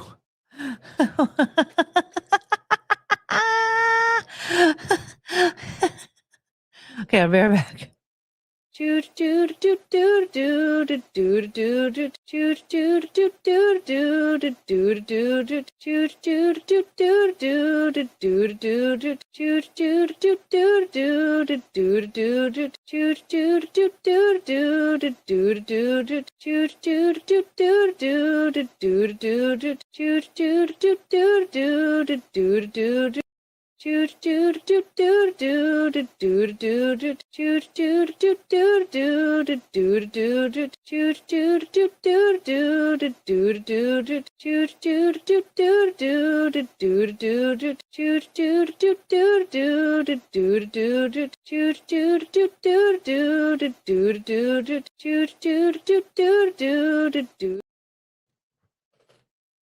Come on, Chooch. Oh my gosh. All three of them went up here. They still think that there's food. There isn't any food up here. Nope.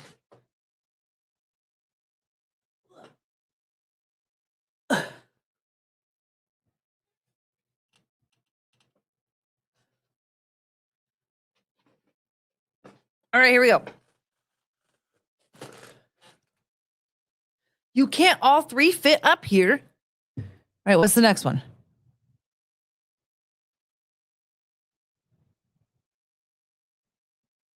This was born in 1992, and it's alternative metal rock, and it's easy.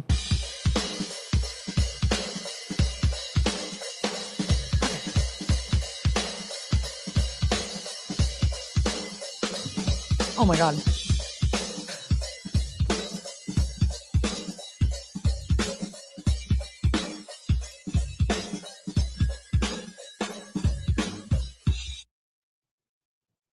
Do we know what the song is?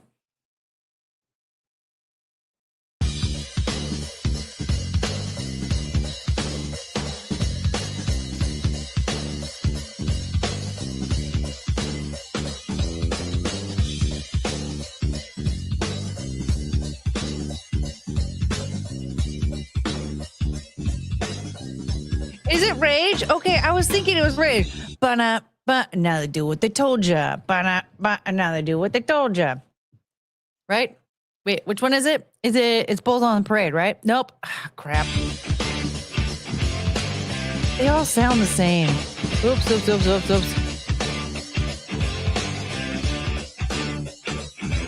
Hey!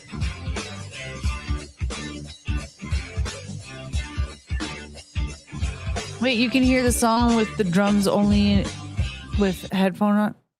What? Yeah.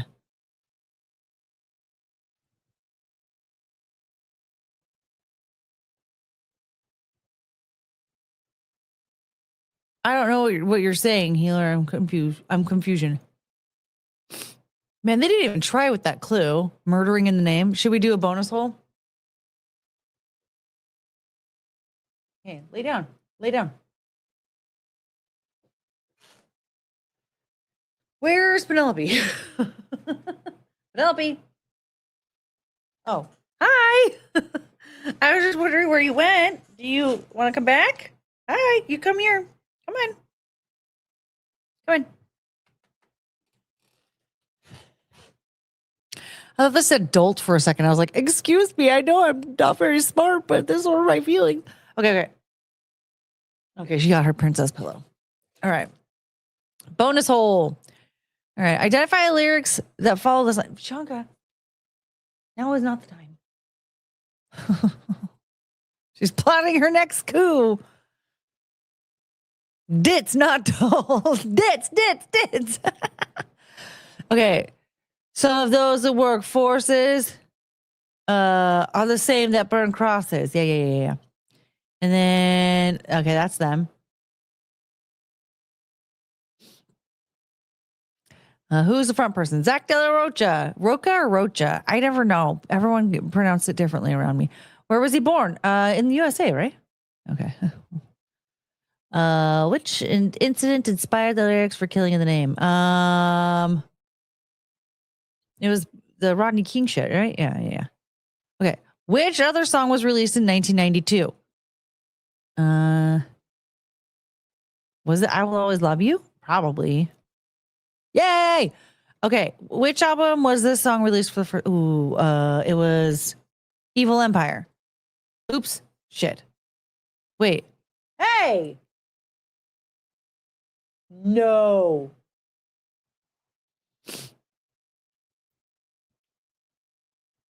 This song has a perceived BPM of 88. Which song has a similar tempo? I don't know. I love you, honey. But you can't be growling with your sister. Lounge, now's your time to shine. Hi, honey. It was all yellow. Yay! Identify another song that uses only these instruments in its chorus. Drum, bass, electric guitar. Probably White Zombie. We got John Williams. Man, they just keep throwing John Williams in there. John Williams did like every movie score on the planet though, right? Dude, John Williams is a freaking baller.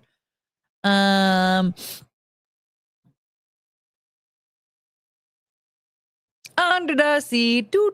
Yeah, I think it was White Zombie. Yeah, okay. All right, this song was born in 1992. It's metal, hard rock, and it's medium.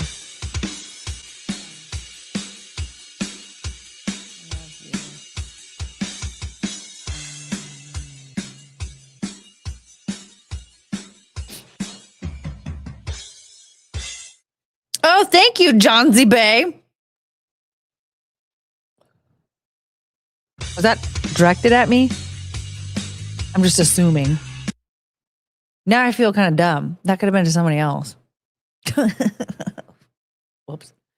He's in his 90s, John Williams. Yeah, isn't he like 93 or 98 or something? He's like very old, but like still with it. Like Dick Van Dyke. Oops, not guessing.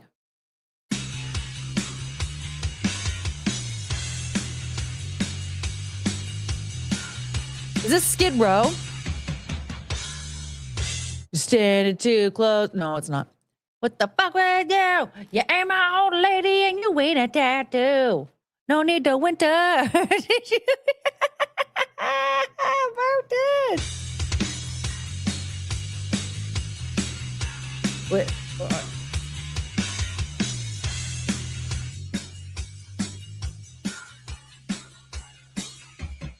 Oh, it was at me. Okay, thank you. I feel like I know this song. Crap.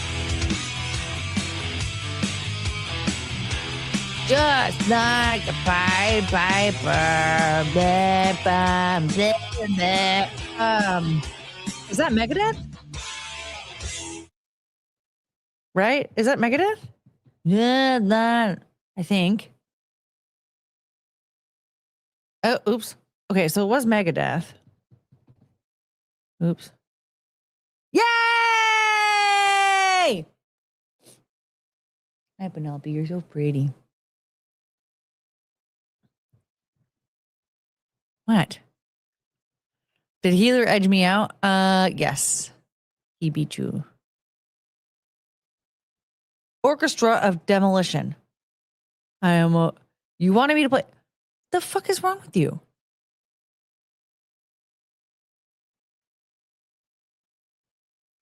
Do I have to pull up every single one of your comments if you're going to play? Why are we acting like this? What's up, cheap seats? All right, this was born in 1984. It's hard rock. It's medium.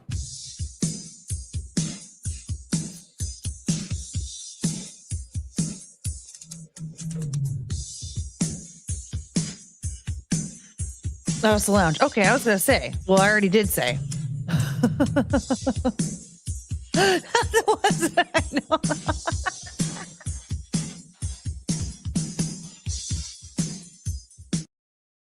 Okay, what's the song?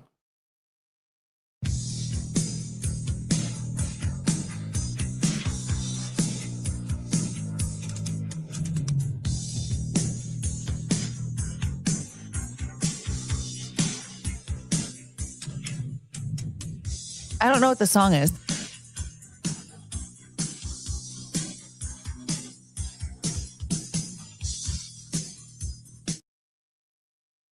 I feel like that was about to play forever.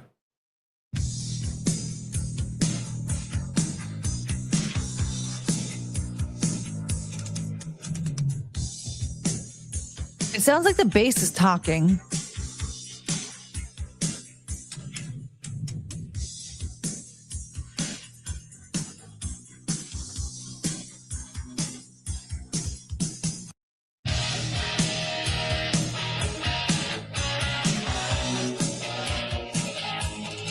Okay, this is definitely...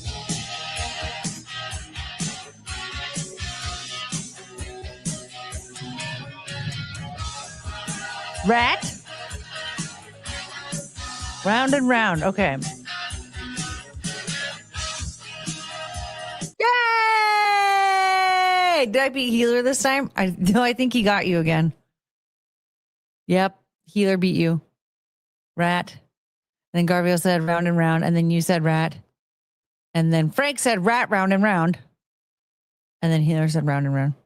Rooster said rat.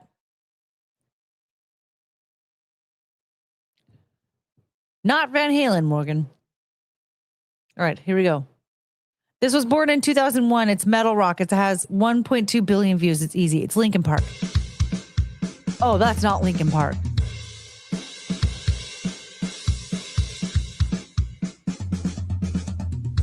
Did spell it wrong. Yeah, Linkin Park is like way wrong. That is not a Linkin Park song for beans. So ad.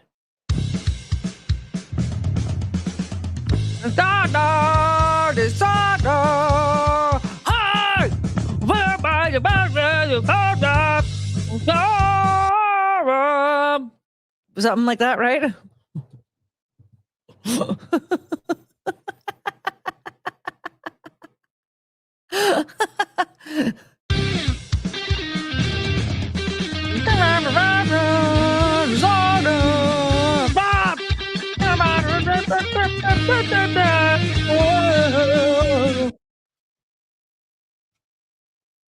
Do you want to do a bonus hole?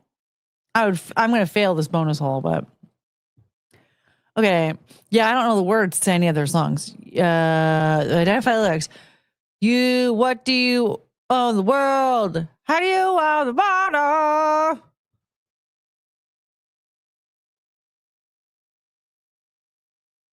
Oh, I got it right. Yes.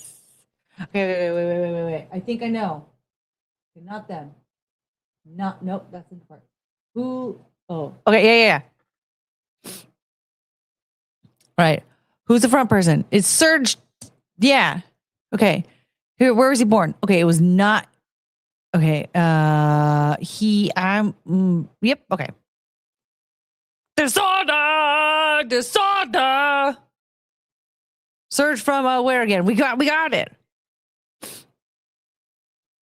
Disorder. Okay, what does the line "eating seeds as a pastime activity" refer to? Fucking, I don't know. The Armenian. Okay, wait. Let's do it in order. A metaphor for mindless consumption, probably. The Armenian tradition shared by band members of snacking on sesame seeds. Probably not. A critique of societal and environmental neglect. A representation of life's simplicity.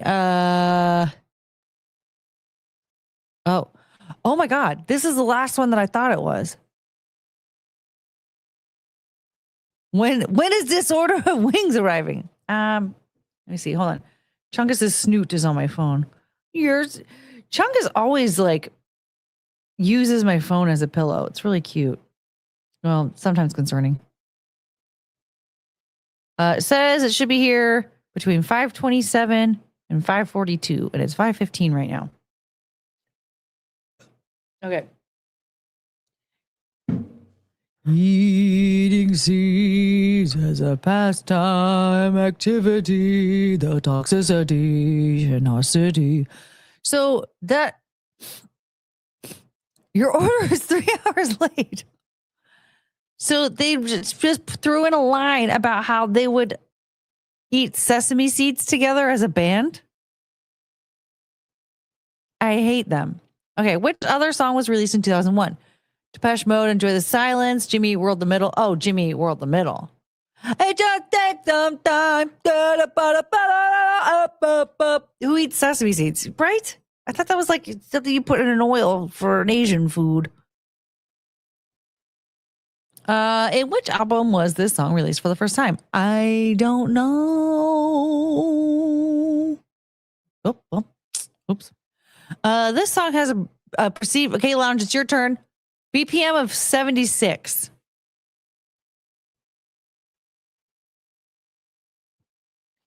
We got love me, say that you love me, fool me, go on and fool me. And then White Zombie, Thunder Kiss. Oh, Christina Aguilera. I am beautiful, no matter what they say. Words can bring me down. Oh, no. Gotta work on that.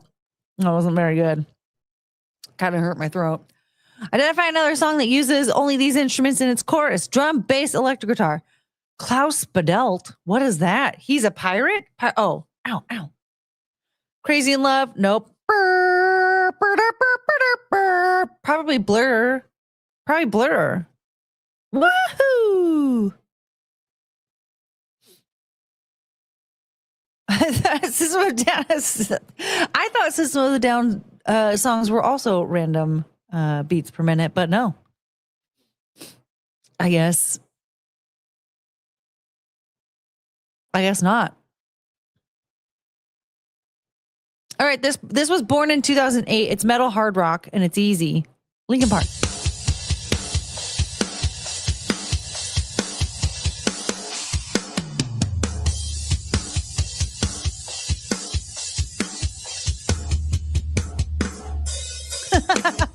Lady Gaga.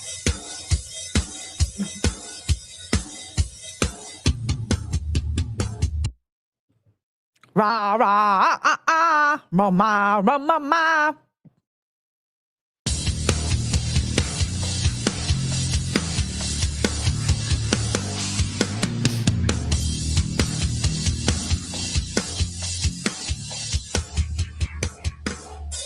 All right, Healer says it's Slipknot.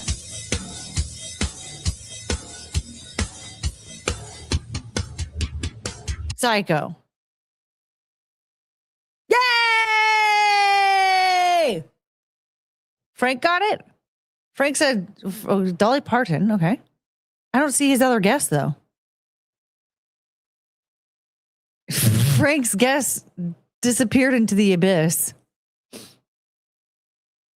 I like his Dolly Parton guess, though. Working 9 to 5. What a way to make a living. There's no getting by. It's all taken in now. I thought it was good. Dolly Parton is a national treasure. We love her. Okay. This was born in 1970. It's metal hard rock and it's easy.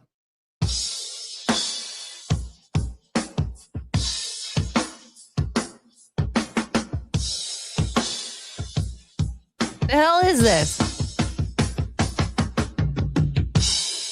Oh, it has to be Sabbath.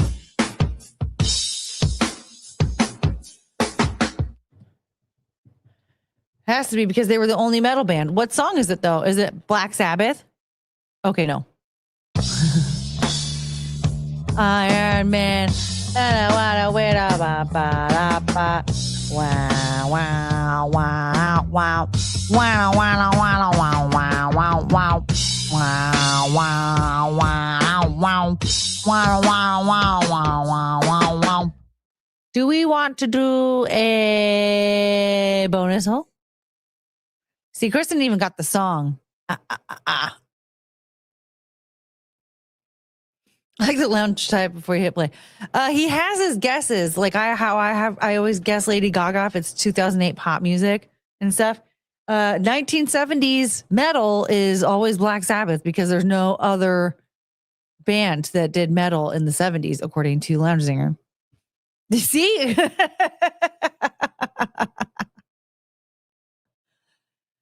Okay, we can do a bonus hole, but we're not gonna. Okay. The lyrics. Identify the lyrics. Is he alive or dead? Okay, I don't know the lyrics.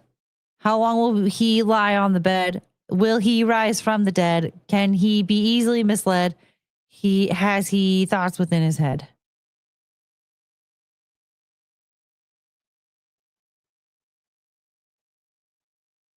I don't know. And then what's going to happen is I'm waiting to see if anybody's listening at all. Okay, here we go. Krista says, will he rise from the dead? Nope. Has he thoughts within his head? Okay. And now Healer's going to get mad at me for guessing before he could type, even though he's in here arguing about other metal bands in the 70s with Lounge. All right. Where's...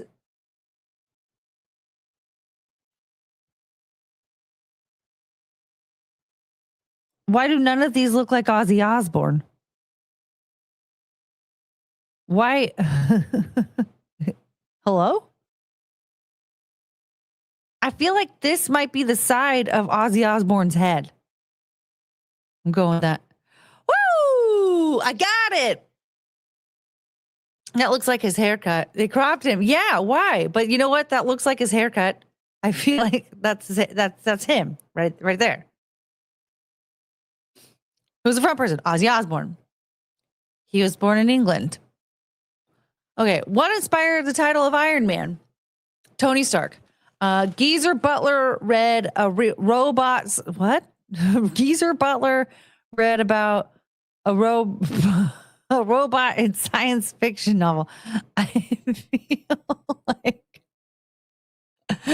feel like none of those words belong in the same sentence together. The band was inspired by a Marvel comic. Ozzy Osbourne said the main guitar riff sounded like a big iron bloke walking about. What's his name? Tony Iommi? Tony or something? Had a dream about a metal man.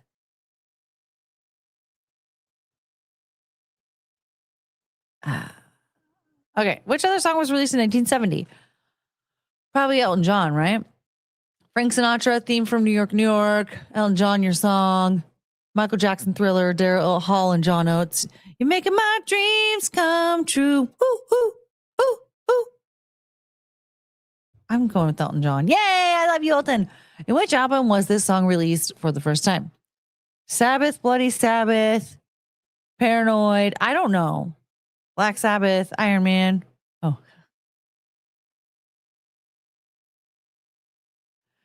This song is, okay, Lounge, it's your time to shine. This song has a perceived BPM of 74, which song has a similar tempo? Frank Sinatra, My Way. Dolly Parton, Jolene. Deep Purple, Smoke on the Water. Blondie, Heart of Glass.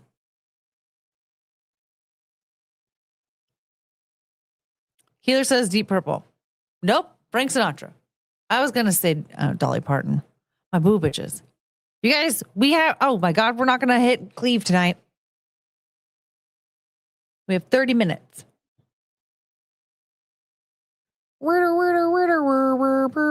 Ooh. Oh. My food is going to be here. Boo. I don't know what Jolene sounds like.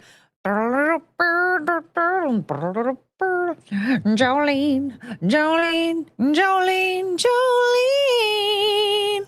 I'm begging of you, please don't take my man. What are we at? I don't remember. Hold on. 510. And that's 12. That's 32, 33, 35. We're at $35. Yeah. We have 30 minutes to get to 100.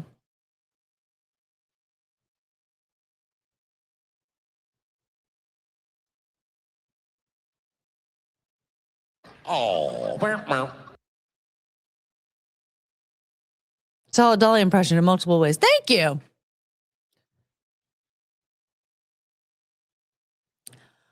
Identify another song that uses these instruments in its chorus. Drum, bass, electric guitar. Billy Joel, Piano Man. Nope, that has harmonica. Which, by the way, a lot of harmonica for a song called Piano Man. Frank Sinatra, My Way. I'm not really sure. The Cure, Boys Don't Cry. Boys don't cry. Dun, dun, dun. Oh my God,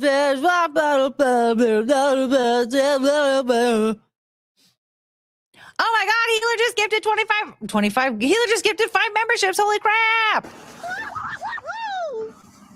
I have to do math. Hold on a second. My hair, it's tickling my nose. Ugh.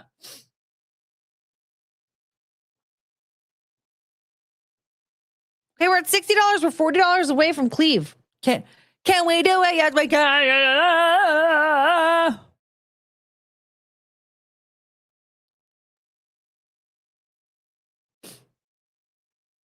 All right. I'm going to guess Boys Don't Cry. Oh, no. Wait. Is it over?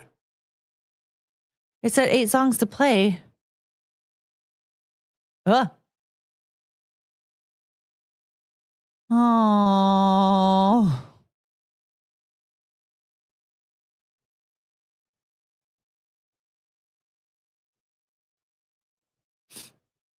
Ow. Hi. I got money for you. Only I was wondering if you would play my song. I think you would get a kick out of it and laugh, and it would be fun. I mean, we can play it if you want.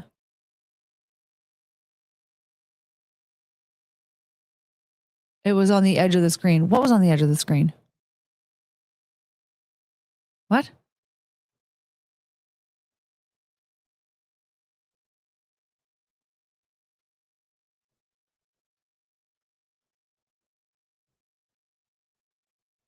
Metal. Yeah. Well, it's all played out. We played all of them. See? 50 out of 50 played. We did them all. So all we have left now, they added one more track to the 2000s pop tracks. We have Euro Dance. We've got R&B, soul, and funk. Country classics. Jolene.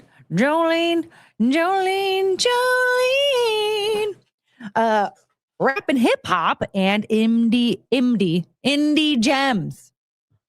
Woo, Morgan! Thank you for the $5. Oh, la, la, la, la, la.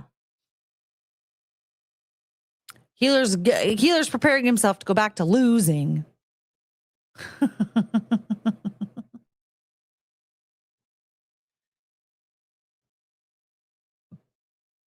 I mean, the country one, I have no idea.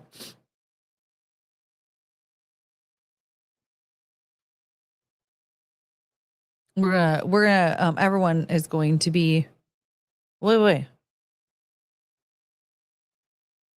Oh shit. I just saw a post from Roseanne Barr talking about play Wordle. Is that gonna also cause a bunch of fights? Kind of got my ass kicked in vintage and metal. Yeah, now what do we do? Do we try Euro dance?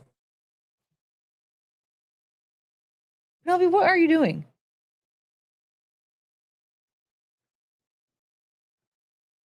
I turned around and I saw Penelope just like this. Sitting upright. Staring at the wall. Oh, God. Okay.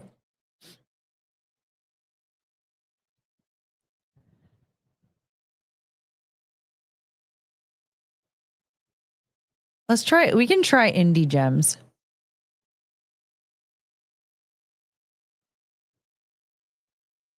Whatever came of that spider, it went behind my bookcase, and I guess it lives behind the bookcase now. I can't move that bookcase by myself, so I guess that's where it wants to be. My boob itches.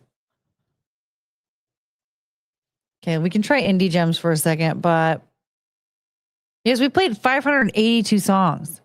All right, this was born in 2008. It's alternative indie rock. I don't even know.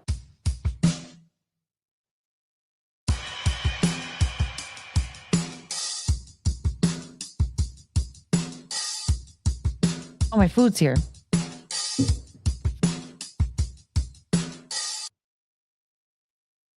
Okay, hold on. My food's here. I'll be right back. I don't know why I unshared that from the screen, but just.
I gotta grab my wet wipes real quick.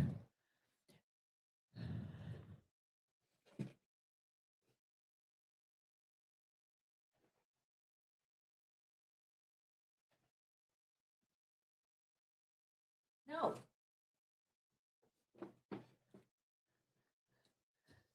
Penelope did like the quickest drive-by. I'm gonna hide this. They put on the receipt, they put like so much personal information. Like, ooh.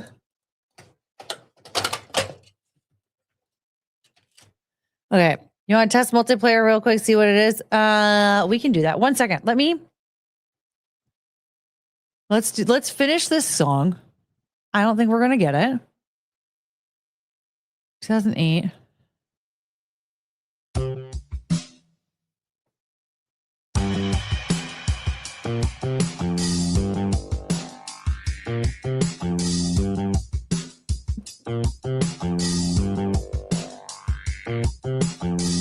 Not my personal info. Nope, just mine. Anyone know what this is?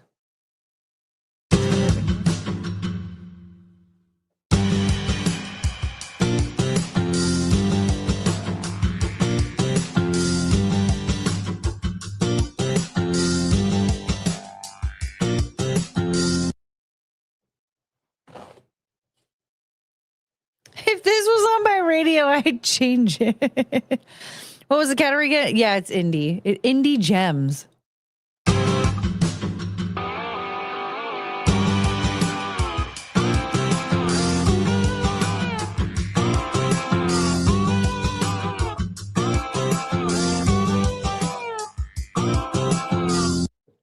Oh, I don't know what this is at all.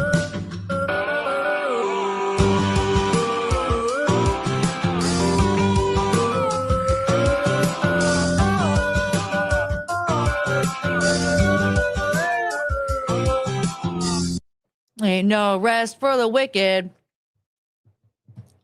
I think that's what it's called, right? Yay! Cage the elephant.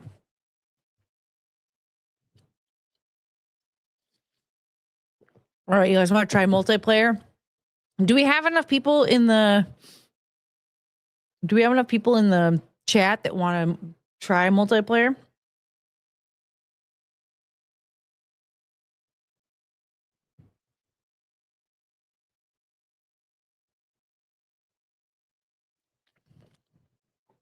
1 in the chat if you want to play multiplayer, or 2 in the chat if you want to keep playing like this and just end up in fighting worse than Monopoly.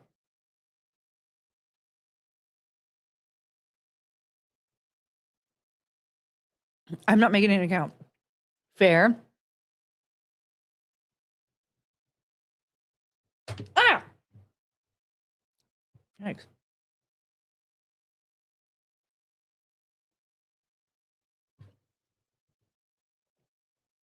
I just want to see like one question, see what it is. Okay.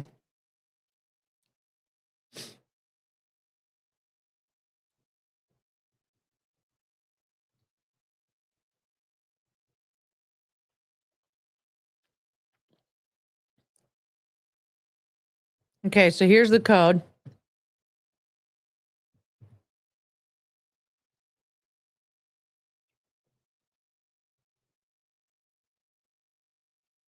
So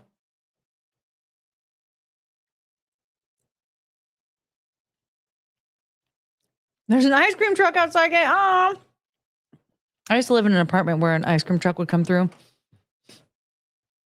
and it would like drop that beat to that song, but it was like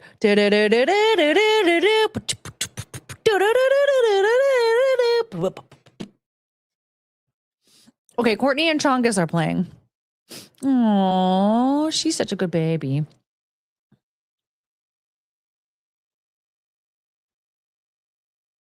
Okay, so it looks like it's all going to be the same. We just pick from. We can do R&B funk.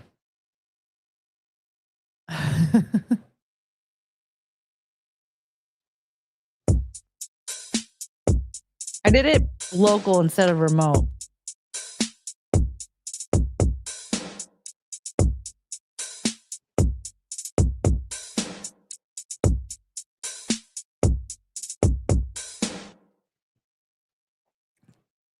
I don't know what this is.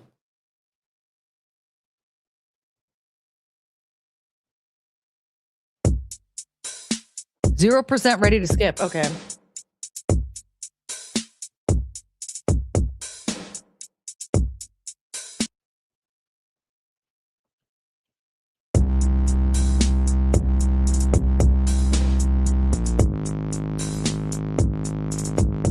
Oh, this is 2015.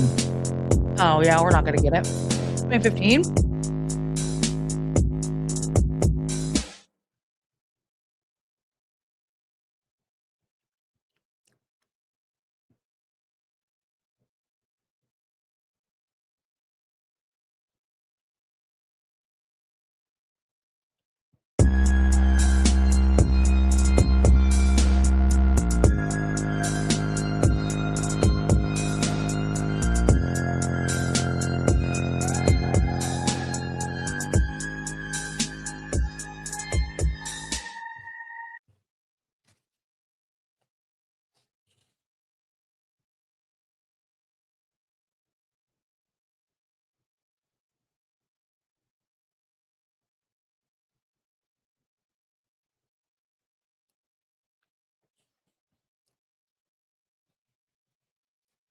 Who else is here? Nobody.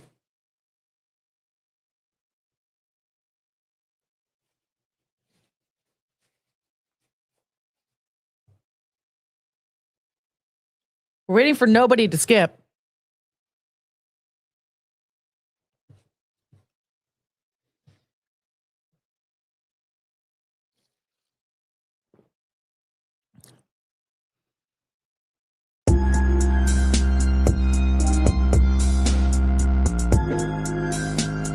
I'll just guess like.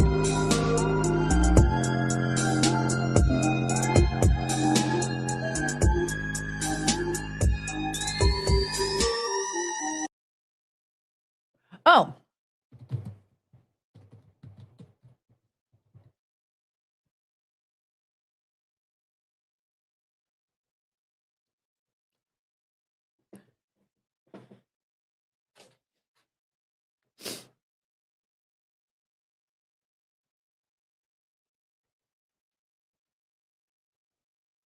I only called you when it's happens. I'm the only time that I read by your side. I only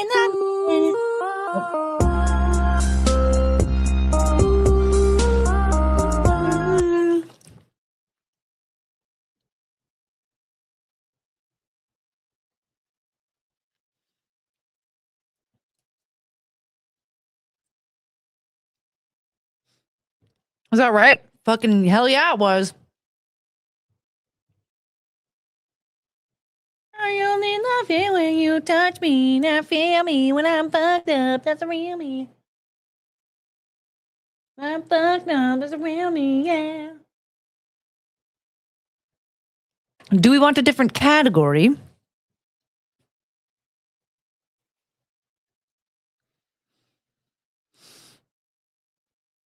This version could be good if everyone joins, but you have to hide your guesses. Yeah.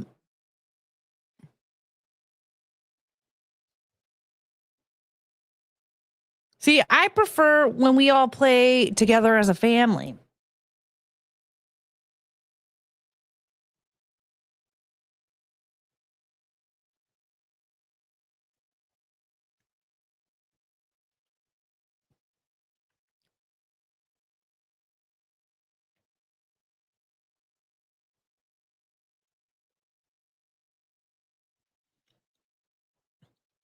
I'm such a sloppy chicken wing eater.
Okay, hi. So my power just went out and I don't know when it's going to be back. So woo! Yeah, I don't know. I don't understand what happened. Do we need another one? No, we don't need another one. The whole power went out. I thought at first that one of the dogs was stepping on something, but it turns out no. And it tried to come back on, and then it went all the way gone. So I'm gonna go, and then it'll be back by tomorrow. I'm sure. I don't even know what the hell's going on. I'm sure somebody probably hit a power line or something because we have some drunk drivers around here. I don't know, but anyway, I'll be back tomorrow. It'll be fine by tomorrow. But wish me luck. Or something, whatever. Wasn't real. I'm sorry. Okay. Well, this was fun. I'm glad I was able to at least shut the stream down. Oh, this is awkward. Oh no, the FBI cut the come back. The FBI got the power. They're about to pick up Penelope now. I have to go hide Penelope from the FBI. Oh God. Okay. Yes, fucking background. All right, I'm gonna end this stream, and hopefully everything will be back tomorrow. And I'm covering up the speaker. Sorry, I'm not used to all this. Okay. Yeah, hopefully I'll be back tomorrow. Same time, same channel. Pay your power bill. I would if you guys would have at least gotten us to clean tonight, but no. Your hearing battery is dying too. Wait, yeah, it's trying to reconnect. Okay, bye. Okay, remember, nobody likes to do trust falls alone. Okay, bye. I guess that just means we're having to do this again. Oh no.